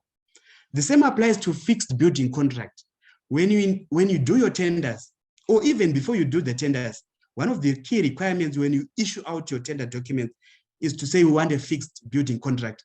What you are really saying is, my friend, as Mr. Contractor, I want to move all the risks of escalation of building materials, everything, fuel, etc., to you. What they will then do is they will price all those expected inflationary push factors into their pricing. So the trade-off is to say, yes, you can fix their contract, but contractors normally would then quote higher prices. It's not like they are doing it because they are trying to punish you for a fixed contract. No, they're also trying to hedge themselves. Then when you pre-let, what you're actually doing is you are developing a shopping center, you have signed an agreement with the anchor tenant. What it means is, assuming that when you start marketing that shopping center and a lot of other tenants want to come in and the rentals may actually go up, you already have fixed your rental with that anchor tenant. So meaning that you may not achieve a higher rental. Similarly with cluster houses, you are doing cluster houses, you get your off-taker, they actually pay you a deposit. As the project is now known to the market, people may actually start calling you and they want to pay a premium of 10% to what you have already signed up for. But you can't do that because you've signed an agreement. So it's just to say, as we do this to hedge our position, be aware of that trade-off. Pre-sale, I think, is exactly the same. So what is the message here? As a project manager, Mr. Munya, or as a developer, you have to calculate actually the benefits of incremental certainty. What you are trying to do is you are removing uncertainty. And remember what Brian said, those who deal in ventures where the decision today is dependent on the future, they have to come to terms with uncertainty. So the developer here has to calculate the benefits of incremental certainty and balance it against the greater risk but higher potential gain. So in most cases, we are aware of these things, but we actually don't sit down. So there are software, someone asked about software, to actually balance off this do viability and sense test to say, would I rather do speculative development of this shopping center? And hopefully I can bargain for space across these 5 angles. Or do I sign up now and forego the benefits going forward? So there are a lot of factors that come in. Is a site location-wise, is it a superior site or is it an inferior site? If it's an inferior site, maybe you want to sign up now and look up that customer. But if you feel your site is very superior and you've done your catchment area study as recommended by Tatenda, then maybe you actually want to do a bit of balance of speculative and also pre-letting or pre-selling. I hope this is making sense. You know, in a physical class, you see people nodding, so that gives you feedback. On virtual, that advantage is lost. But let's just go to the typical assessment. So you identify your risks. We have actually identified some of them. So the first step is, so I'm really going to identify, assess, and manage the typical risk management framework. So I've just given us a template. So we assess the risk in terms of its impact if it occurs, and also its likelihood to occur. This is a generic template that is used. I think what is very key, what I've seen most entities doing, in fact, I picked this from my dissertation about 5 years ago when I was in the same class with Munya, doing a dissertation on this. So this is done, but it's done at a very rudimentary where I'm using guesstimate. But in certain cases, you want to define in terms of impact, what am I saying low? Maybe 600,000 USD. The impact or the loss. So we are going back to the risk or the loss.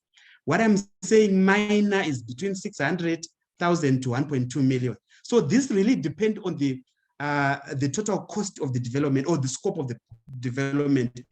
Moderate, I've also put those. Major and very high, I'm saying the impact on the project of time delays, for example, will be 3 million and 3 months. So that is very high. Likelihood in most cases, to say how likely is a render was going to come off by 10%. In most cases, we are relying on GDP. The World Bank, IMF, and our own ministry, on a regular basis, they share numbers. So likelihood of certain risk, you are not just using guesstimate, gut feel. Of course, like Munya said, the more experience you have with projects, the more you can rely on your gut feel. But in most cases, you want to benchmark in terms of inflation, interest rates, building costs, are they going to go up? What is inflation prediction saying, etc. So you then come up with your likelihood of that risk happening. Then you then come up with your generic likelihood impact. Then based on that, you then have to come up with management responses. I've just taken, so this is project XYZ. I hope I've erased everything that points to anything. So this is really a generic template that you can use. Identify your risk, then measure them, then put measures to say who's, in fact, allocate the risk across all the project stakeholders or participants, so that you can then manage this risk. I just thought I could not present on this without talking of the generic ways of assessing risks, etc. and whatever. But I want to go back to now decision-making and sensitivity analysis, which is very key as well to us. So proper development decision-making is very difficult because you have to make the decisions before you can even achieve the final results, as we have said, under uncertainty. So the other biggest challenge is when you appraise your project, you are using cost as at that date in most cases. But costs have a tendency of going up, especially if you are dealing with Zimbabwe. Costs have a tendency of going up because of inflation, but the renders have a tendency of coming off because of GDP and the demand of space, which comes down, and disposable incomes as well. So it's disposable income, GDP, they come down with the difficult economic conditions. Apart from land cost, so land cost, I think you can determine land cost. You know what the seller is selling it. But all the other costs, construction, consultants fees, cost of capital, etc., is all very much variable, which is really, there are uncertainties. So what it does is, after you've done your risk assessment, put up measures, you also want to do a sensitivity analysis. A sensitivity analysis is really to say, what if this happened? Would this project still be viable? So I have a sort of an example that I want us to follow. So it's a technique which may be used to ascertain the result of variation in one element of the project against the other or on its own. So it explores those elements, and if changed, how does it affect profitability?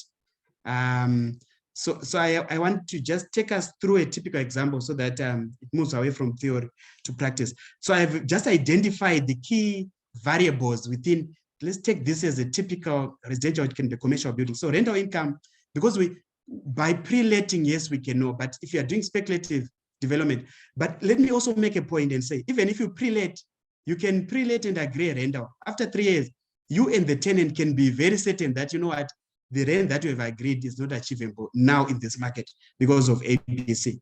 But it's always easier to, because you have a reference point, you are negotiating from a certain point. So that is always easier. The investor's yield, so this is the yield at the point you have completed.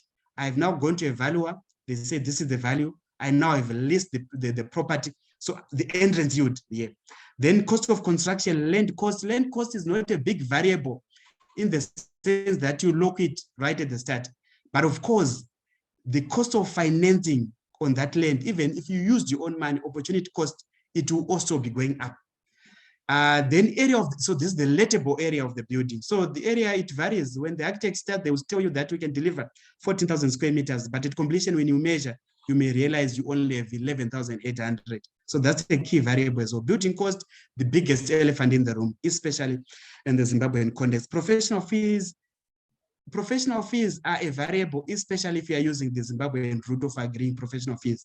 I just wish we can have a resolution here to say, you know what, going forward, let's all not put our beloved consultants in an inherent conflict of interest by putting a percentage in the agreement, and meaning that if costs go up, even of not their own making, they also benefit. I wish we can have that resolution, but I know it's not easy. Short-term interest rate. So these are the key variables, 14 of them, which are very much inherent within a project. Step 1 of sensitivity analysis, identify the principal variable factors. So these vary from project to project, country to country, economic factors. Maybe in our case, let's pick rental income, building cost as our key factors. So now the sensitivity analysis then explores those elements that if they are changed, what is the quantum of them affecting your developer's profit? Maybe it's a cluster housing. What this does is you then direct a lot of financing and a lot of effort towards managing those key variables. So this is a hypothetical project that I also used. I've taken it away to Bulawayo. So I'm saying, so this is a typical residual method valuation, just to put this very clear. So the first item of the residual is gross development value. These are states that we are servicing and selling. 498, say in Kulumane, maybe we have others in Pumula South. And based on the selling price per stand, we have determined our total GDV of 9.6 million. Then we look at the cost now survey, you put everything. So there's a tendency of us not putting everything. The project would then look handsome, but in actual fact, we are burning money. So you put all your costs, EMA fees, geotechnical, the land value, intrinsic land value that was paid, maybe to Bulawayo City Council, town planning fees, etc.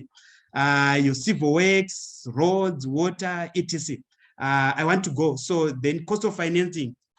So we have tried to put everything there. So our total cost of this project is 6.9 against 9.6, meaning that our developer's profit is 2.6 million. I hope we are following that. Then we want to do a sensitivity analysis now. So we have our best case scenario, which is what I've just shown. So our best case, our total sales of these stands is 9.6 million. Our total development cost 6.9, meaning our developer's profit is 2.6. Then we have, so sensitivity analysis is what if. So scenario 1, assume sales decrease by 5%. We are not just assuming we know that GDP is going to come off maybe during the period you are servicing this tent by 5%, or let's say by 3%, but we are a prudent developer, we add 2 percentage points to 5%. So meaning that our revenues will fall by our total sales will fall by 5%, but we hold the total development cost constant. So it's what if, so scenario one is just on sales, meaning that our developers profit will come off to 2.1. Then scenario two, we are assuming that the sales will remain, they will hold, but development costs will increase by 30%. 30% again is not a guesstimate, but it's based on inflation predictions. I'm not sure whether by the minister or by the governor or maybe by economists. Yeah, we know that inflation is now at 92%, down from 238%. Denford can explain, he's an economist, how those numbers were arrived at. Then scenario three is, we are now saying, let's assume these two scenarios actually happen.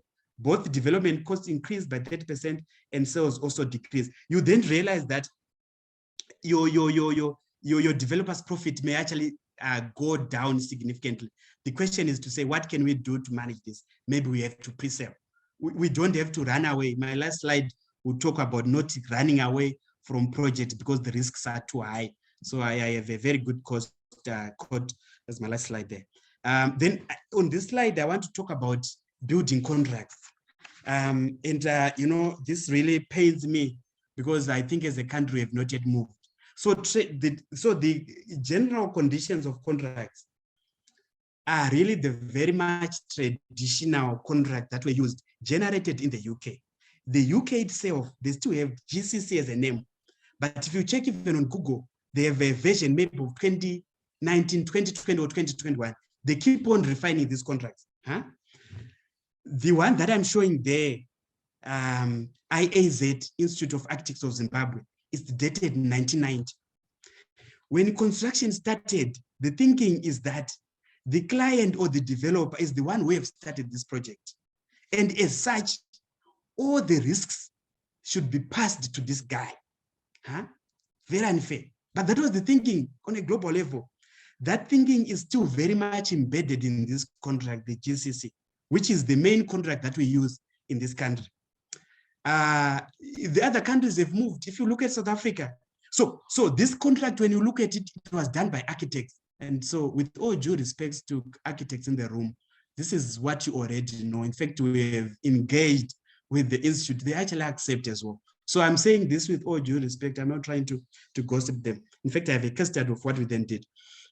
So this contract is dated 1990. At that point, the thinking was the client have started this, so they should bear all the risk. Very unfair. But clearly you can see on site that there's certain risks that are better managed by the contractor. The contractor we are building, so they tendered, they know that we are building across a rain season.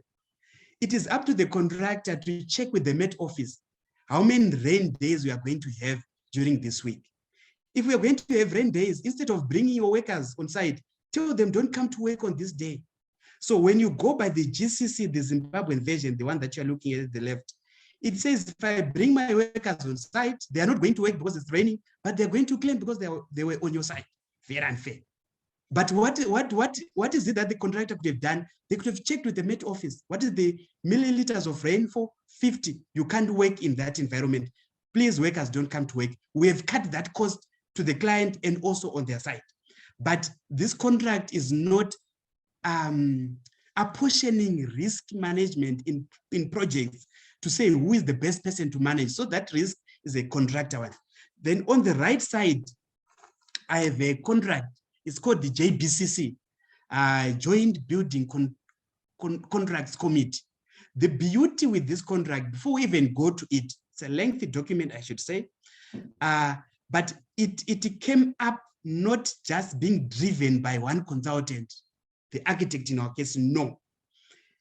As you can see, the quantity surveyors were involved.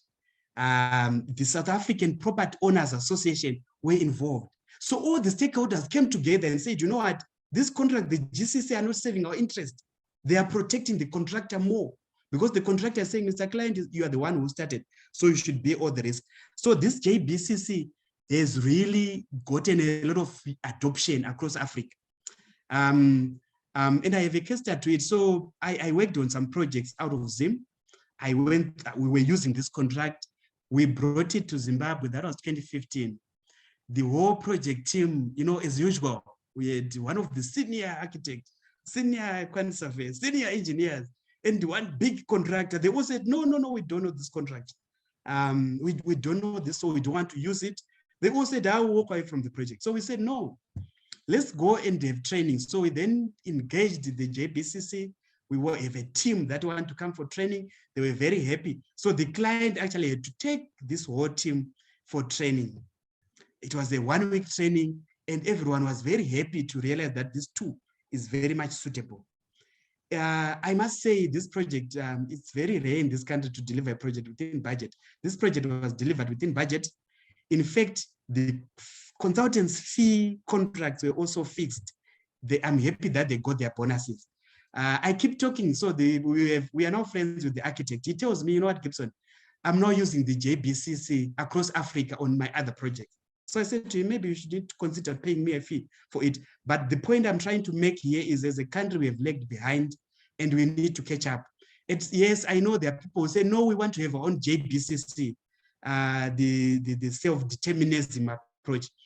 My thinking is, if there's a template that is already there, jurisdiction can be transferred from South Africa to Zimbabwe, why not use it? We have a case study. The challenge is, as Zimbabweans, we don't write this case study, but maybe I need to write this case study and start marketing it as well and see how it goes. Mr. Timekeeper, I know I'm going off time, but this will be my last slide. So I know I've spoken about risk on the downside of it, the southern side. I have not spoken of it in terms of the northern side or the upside, but I'm very happy that one of the prolific best writers of our time, Professor Adam Grant, have this saying to talk about the upside risk. So yes, I've looked at that. I've looked at it because in our environment, we are really dealing a lot with the downside or the losses, but there's also a potential to benefit from a risk. There's a Swahili saying that says, by walking, you take a risk to fall, but by not walking, you take a risk of losing everything that you could have gotten through walking. So in summary, I think this is what Adam Grant is saying. Abraham, I think I've gone through all my slides. I apologize for that, and back to you. Thank you. Thank you, Gibson. I think you managed to compress everything within the time that we had. And like I said, this was our last presentation, but certainly not least, because when we tie this presentation with everything else, the other presentations we have, see that the presentation on uncertainties and risks in property development put us firmly on the ground to be able to tie down everything and then look closely into uncertainties and risks and how to mitigate against these risks with such tools as sensitivity analysis. I think the presentation was wide-ranging. So once again, thank you very much, Gibson, for the wonderful presentation. I think this is going to help our built environment practitioners to go back to the drawing board and start using these tools, start taking cognizance of market research, which is very, very vital. Taking the issue of uncertainty much more seriously, and also looking at the whole issue of the project life cycle and control, looking into risk, return, and control. I'm not going to repeat everything that we have heard, but it was quite an exhaustive presentation, which pretty much covered all of the important issues and which will help decision-making in property development. And to end it, he also had a look at the different types of contracts that we have and some of the traditional contracts that are now archaic that we need to probably drop and embrace the new forms of contracts such as the JBCC and all. So thank you very much, Gibson. And now with the time that we have left, we can still go into our question and answer session. Let's ask questions now on the last presentation, and also if we have questions on any of the presentations that were given before, let's fire away and ask questions whilst our panelists are still here. I hope we still have Tatenda Chiteka, Darlington Chirima, and Munyaradzi Mazilisa, as well as Gibson Mapidza. These will be our panelists. So let's take this time to ask questions, please, before we then get to the conclusion of the masterclass.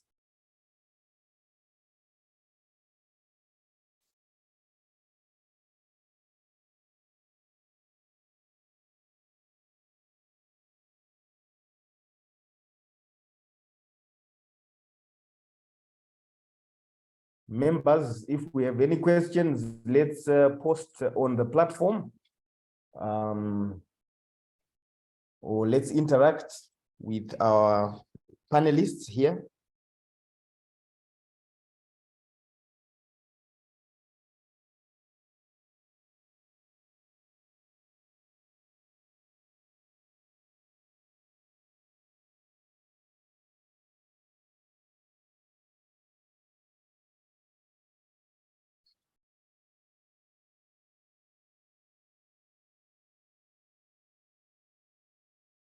I cannot see any questions myself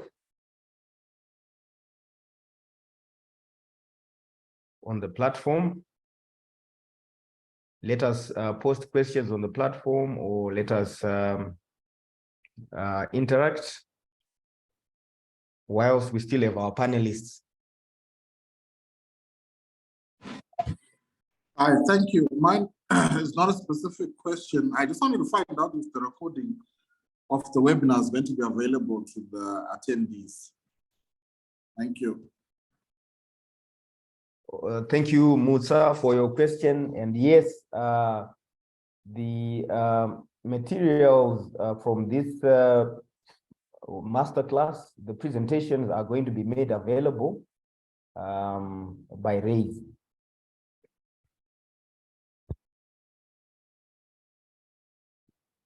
I hope you are answered. Yeah, thank you very much. Let's have questions coming. We only have probably less than 20 minutes remaining before we conclude. But for questions and answer session, we have about 10 minutes that we can allocate to that. So I know it has been a marathon, as we alluded to earlier on, but it has also been very engaging. And I didn't even lose my attention at all. I was following all the presentations. All the presentations were quite insightful and relevant to our day-to-day operations as built environment practitioners, and all the tools that we've been equipped with will really come in handy.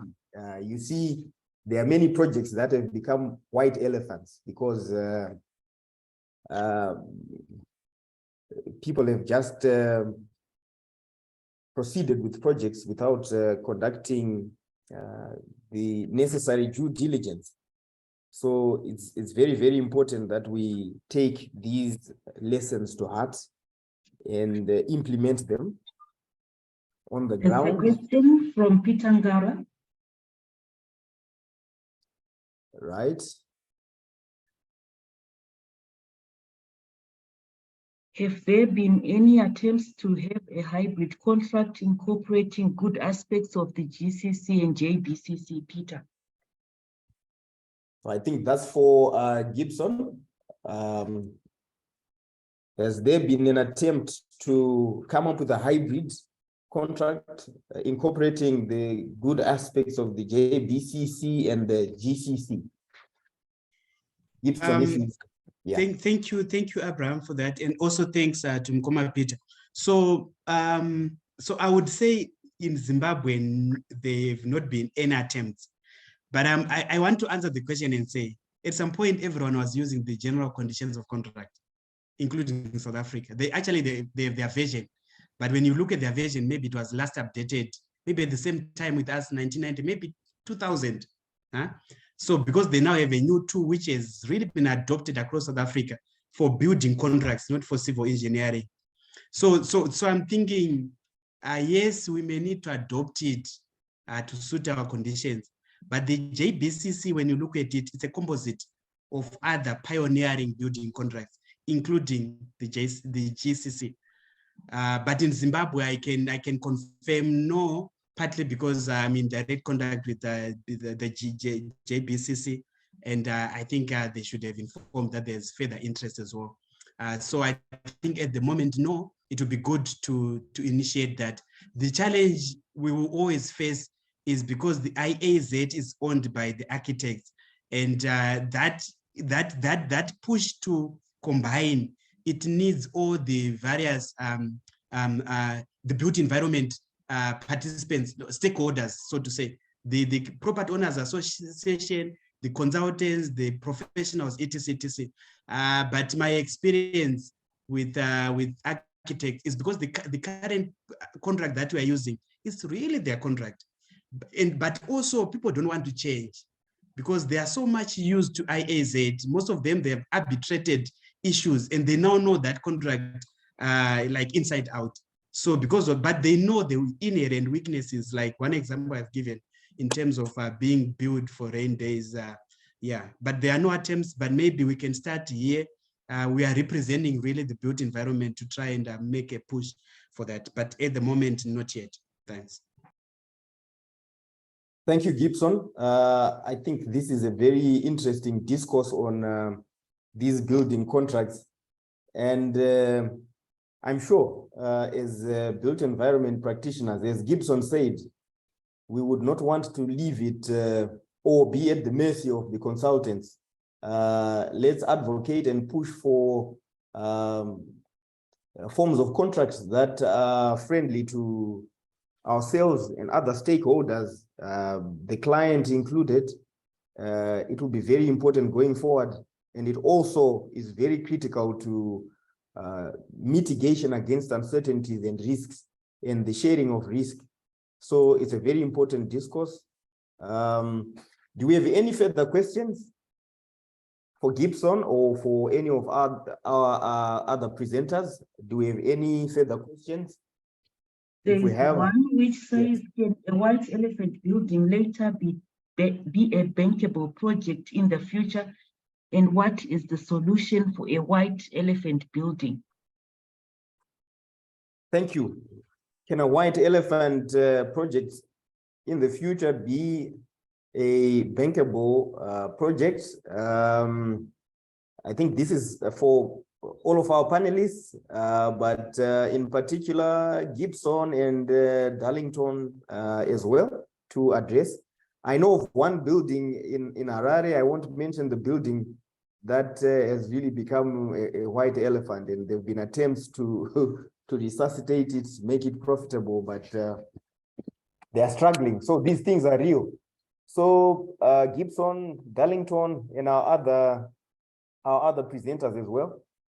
There's the question: can a white elephant building be resurrected, so to speak, and be profitable? I'll try to attempt to answer that maybe in just a summary. So I think it depends on a number of factors, chief among them the form of the building. I think we have seen quite a number of regenerations or even change of the internal setup or fabric of the internal of those buildings, especially within the downtown of Harare CBD, where ordinarily you would have buildings with very high voids, and very larger spaces. We have seen the an introduction of much smaller spaces in the form of cubicles, with those buildings being resuscitated for the SMEs.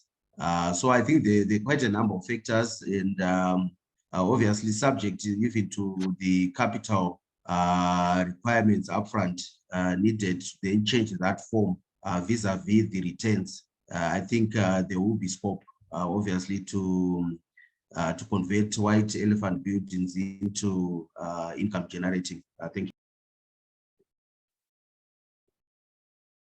Thank you, Darlington. I'm sure we're being answered. Thank you for that response. Any other response from our panelists? So it's just to add to what Darlington have said there. So yeah, it depends. And I want to look at it maybe from a point of view of market dynamics, to say it really depends with the location where it's where the white elephant building is positioned or located. So markets are changing. So think of it this way: 20 years back, which year was it? 2010 or not 2010? 2000. The Pomona area was a dead place to go to. People never thought that Pomona would come up, etc. It was even regarded out of Harare. Let's assume you had a white elephant built there, and now the same applies with Mount Hamden. There are a lot of buildings in Mount Hamden now. In fact, they are old buildings, white elephant if you want. But now with the new city and with the market dynamics in terms of more activity on the other side of Westgate, I mean, along Chinoi Road, what it actually means is those buildings which may have been considered white elephant then, now they are enjoying because of the urban morphology dynamics. So I think apart from what Darlington is saying in terms of the building design, etc., at also a spatial market level, it also then helps. But if the location remains inferior going forward, it may be very difficult to then convert or repaint that elephant away from white. Thanks. Thank you very much, Gibson. And many thanks to Darlington and Gibson on their responses. It's about location, building design, and also market dynamics. I know of a property development company who have this strategy of just holding on to their brick and mortar. If the economic fundamentals are not all right, and then at the right time, they make a move and they then recover. So it's not like all hope should be lost. I think these are very important points to note for property practitioners. As we draw to a close, we'll allow for, if there's any other question. I'll just come in with one more. Okay, there's a question at the end. I had hoped we could hear more on biodigesters and implementation of clean energy on our local projects. I'm sure a few of us have contributed and participated in the integration of such in recent projects. What are some of the challenges we need to anticipate?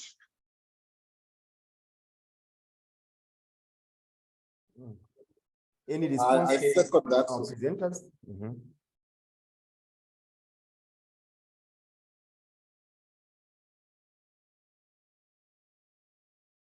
Any responses from our panelists?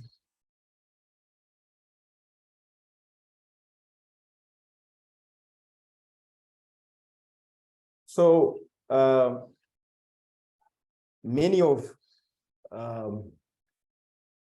the land, much of the land rather, in and around Harare, in terms of town planning zoning, was not originally zoned for too much densification.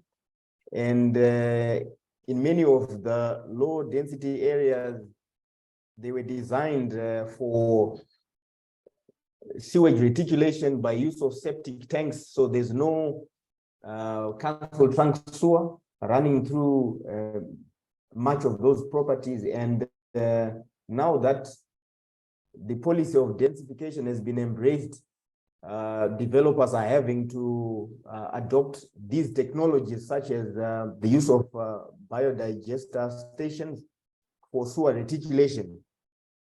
And as our presenters have already highlighted, environmental sustainability and management comes into play. And this is also where EMA comes into play. Certification from EMA, they would want to know the impact of the biodigester, the population that it is going to support, any impact on the environment, on the neighboring properties, and things like that. Biodigesters, to those who are experts in that area, can be operated on pretty reasonably, fairly, and at low cost. And there's also energy generation in the form of biogas from these biodigesters. So it's really a positive move, but a lot of consultation and due diligence has to be done to determine whether permission will be given by EMA. This is my take on the question on biodigesters, but let's have responses also from others, those that may be experts in the area, and our presenters, before we close this question and answer session, if we can have any more contributions. I have two more comments, maybe if they can take those. There's one from Christopher Manyoa. Excellent presentation, Gibson. Good point on saving interest in consultants' fees, which increase when cost of project goes up. How do you implement the bonus system to consultants after locking their fees to tender sum or contract? And the second one, Mr. Mafidza, what's your take on refurbishing brownfields as opposed to starting a new project on a greenfield site? Noted. I hope, okay. So thank you very much. Trying to look at the questions. So the first question on, I hope you can hear me. Abraham, can you confirm? Okay. For some reason, I cannot see the questions on my screen. If the SG would just care to repeat the question. Okay, no, I can see the question. I was checking whether you can hear me. Proceed. Okay, so that question, Chris, on how to implement it. So it's a takeoff, if you want. It's you are balancing the two. So what consultants will feel when you fix their contracts, they actually feel like it's all fixed. So they actually feel it. In fact, what it then means is they also were looking forward to cost going up and them benefiting from there. So the whole idea system is then to twist their motivation to move away from wasting to achieving a project success in the eyes of the client. How we structured it, to be honest, there are various ways to structure it, but it was to say, we looked at the value that they will create, which was really the cost saving. So it was the cost saving that was shared. It was 30-70%. We just looked at how it was being done. I think Australia is one of the countries that are doing it. I need to check why is it that so 70 remains with the client, then 30% goes to the consultants. They then share it among themselves as well. So that is how we structured it, but I think more can be done. So in terms of their contracts, what was in their contracts was a lump sum, it was a dollar number. We were not breaching their schedule fees because we still calculated the architect concept as per their schedule fees, those percentages. But that was calculated against the tendered amount and then lock them. So what then ended in their contract, in fact, we had signed the contract with percentages, but we had agreed that would be an addendum. So we then attached an addendum to say the fee is actually 400,000, for example. Then the bonus was then to say the saving, they get 30%. So the dynamic on the project was totally different. A quant survey hears that steel is going up next week, he will be calling you and sending an email. Apart from calling you, I send you an email that still is going up. If you don't then pre-purchase, then there's an issue. So that is that.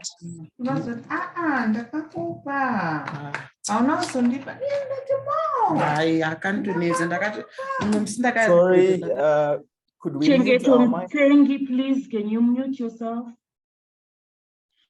Okay, then the next question, Abraham, what was the next question? Okay, from Brian. So, so I think Ivan did a very good presentation in terms of refurbishing brownfields as opposed to starting a new project. I did the research on this one. So essentially it makes, so one of the aspects of green building is using embedded energy in buildings. So if you look at a typical building, Charterhouse, that building was built in 1969. There's a builder that did bricklaying there. They used energy, energy like their energy, bought energy. So there's embedded energy in that building. If you want to redevelop, you are demolishing and start again, you are wasting that embedded energy. So it makes sense to actually refurbish, rehabilitate, reconfigure an existing building than doing a greenfield. So in terms of sustainability, they actually is one of the key areas, what they look at to say, when we reuse an existing building, we are even continuing to use that embedded energy in that building. But demolitions also have their own issues in terms of the environment. The only issue is then to look at a building, and I've always had conversations with Chris on this one to say, how can reconfiguration, how easy is it? And his argument is interesting because he then says, when you look at these old buildings, they don't have a ceiling void. It's a concrete that is there. But modern buildings, they want that air system that is embedded in the 30-centimeter ceiling void. So is it possible to create a ceiling void? And on top of that, create that floor, a raised floor. Because modern buildings will have a raised floor and a ceiling void. So when you then look at our building bylaws, you can't do both, or even you can't do either, because once you do it, your clearance between the floor and the ceiling is already breaching those. So I think it then goes to say, you have to assess the building and say, is it possible for me to reconfigure, especially for a certain use? But the green building movement, sustainability as well, is looking at further using that embedded energy in buildings by refurbishment and not redevelopment. But I think it really depends. When you look at Harare, for example, I would say most of the buildings on this side of Julius Nyerere can fairly be refurbished. But when you look at downtown, typically in some other buildings, it's very difficult to then try and refurbish them because you can't tick certain boxes. When those buildings were designed, there were no ICTs, computers, etc. So cabling was not necessary. But you move into those buildings and you see people sitting along the walls. In the middle, there's no one. When you then look at it in terms of functionality, how well are you using that space is not also being used. So I think there are inherent challenges. But if all the boxes of refurbishments can be ticked, I think it's a better thing to do. I think I have addressed those two, unless there are other questions, but yeah.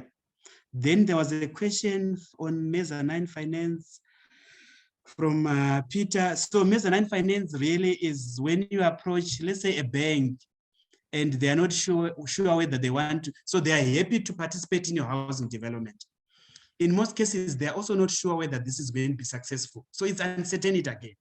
So they would rather say, you know what, we will give you money, but we will not give you equity. We don't want to be part of this project. We'll give you debt. What they're trying to do is they're trying to confine their risk to debt, because even if the project fails or is successful, you still have to pay the interest on that debt and the capital amount. But what they're also doing, because low risk, which they're taking, mean that they have a lower return. But in most cases, they will then say, but let's assume that when you start selling, the sales are sold or the prices go up, can we convert our debt into equity? What they're trying to do is, so they're trying to want to eat their cake, but still have it too. But in life is difficult, but mezzanine finance provides an opportunity to eat your cake, but still have it. So what they are then doing is they're saying, if this project is successful, no, they will not use those words. They will then say, but we are willing to then convert. Let's meet again after 6 months. We will look at everything. If we have more money, we can then convert this money into equity. What it means is they want to participate on the developer's profit. or on the future renders, because they have seen that this project is successful. So mezzanine finance, look at it from mezzanine floor. It's in between the ground floor and other floors, but it's not a floor. So they are sitting on the fence and they want to choose where to go depending with the success. It's really a risk for them from the bank side. If you're working for the bank, what you're trying to do is you're also managing risk. It's a measure to manage property development financing risk. You are sitting in between and you can convert, remain debt, or you can convert to equity. It's like convertible preference shares in a way. Thanks. So thank you very much, Gibson, for your responses. Well noted. And once again, thank you to all of the participants. At one point, we had in excess of 60 in attendance, and we still have 55 here with us. Thank you for being with us right from start up until now as we are concluding the masterclass. Thank you to all our presenters. And before I hand over to Joylene for the closing remarks and the closing prayer, we are just going to remind you about the winter school. You will be seeing notifications that will be coming through. And members, you are encouraged to start paying towards the winter school. It's going to be exciting again this year. So look out for the notifications and begin to engage with the raise to make your payments towards the winter school to ensure its success. The winter school is from the 12th to the 15th of July. So from 12 to 15 July 2023, and it's happening at Troutbeck Inn in Nyanga. Let's all make plans to attend and make our payments on time to encourage and ensure the success. So now we're actually going to hand over to our president, Mr. Kashoni, for the closing remarks, and thereafter we are going to have the closing prayer. And once again, thank you to all of you. And it's now over to you, Mr. President.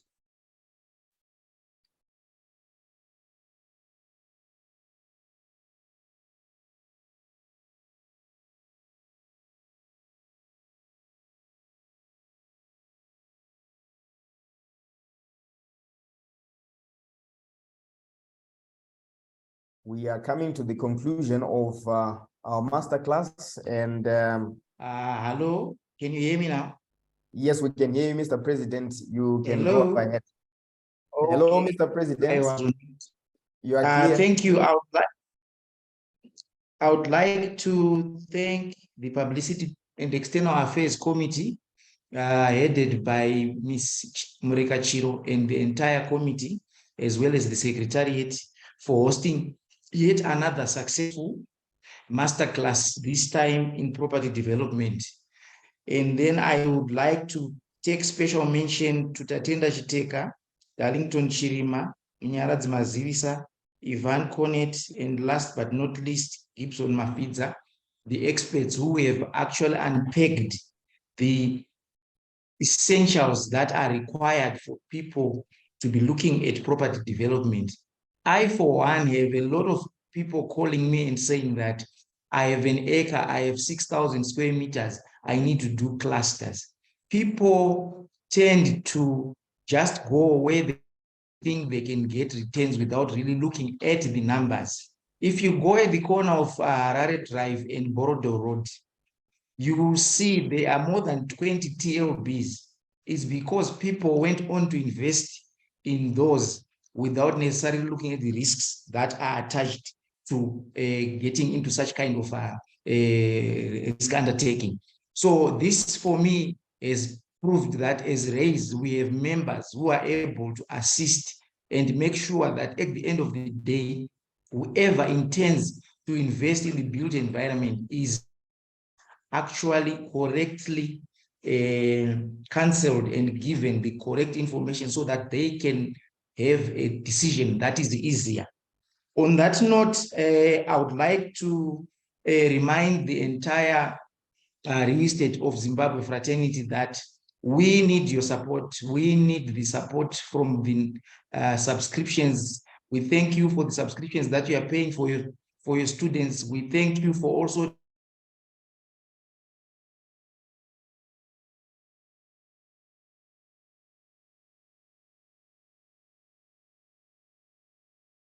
and also paying even before the date of 31 March. This will enable us to have a smooth sailing into 2023. Remember, this year is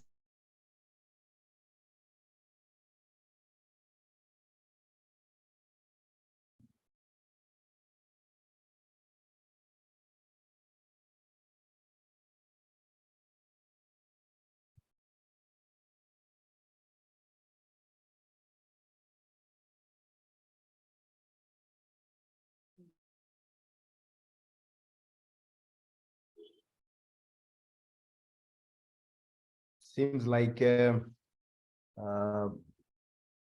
Kashoni might be experiencing connectivity issues there. Could we hand it over to Joylene to just conclude and give us the closing prayer as well? Oh, Mr. Kashoni is back on. It's okay. I think I only wanted to say it's an election year. We need to make investment decisions, taking into account that the environment that we are operating in has got some different dynamics. And lastly, I would like to also take heed of the fact that we are having a new presidium this year, and it will be very much of importance if we come in our numbers to welcome the new presidium in June when we do our AGM. I thank you, and we look forward to more exciting seminars from RAISE going forward. Thank you. Thank you very much, Mr. President, for those closing remarks and words of wisdom. Thank you so much. And we'll now hand over to the chairperson of the Publicity and External Affairs Committee, Joylene, to close off for us with a word of prayer. Thank you so much, Mr. Jiri. If we can bow our heads in prayer. Father, in the mighty name of Jesus Christ, we thank you for the fruitful seminar that we've had, even as we mark the beginning of seminars for the year 2023. We thank you, Father, that ours was to plan, but yours was to establish and bring fruition into the work of our hands. We are so much grateful for this success story. How much we pray, Almighty God, that even as we go throughout the whole year, all our plans may be successful, even as we are planning for the winter school. We thank you for our presenters for the day. Continue to enlarge their territories, continue to bless the works of their hands. Father, even as we thank you for the wealth knowledge that we have gathered from them, that they've imparted on our lives. For your word says that iron can only sharpen iron. Help us, Almighty God, to have more of such forums in the near future. In the mighty name of Jesus Christ, I pray and I thank you. Amen. Amen. Amen. Amen. Thank you, Mrs. Mureka Chiro, and it's a good afternoon to you all. Till we meet again, it's bye for now.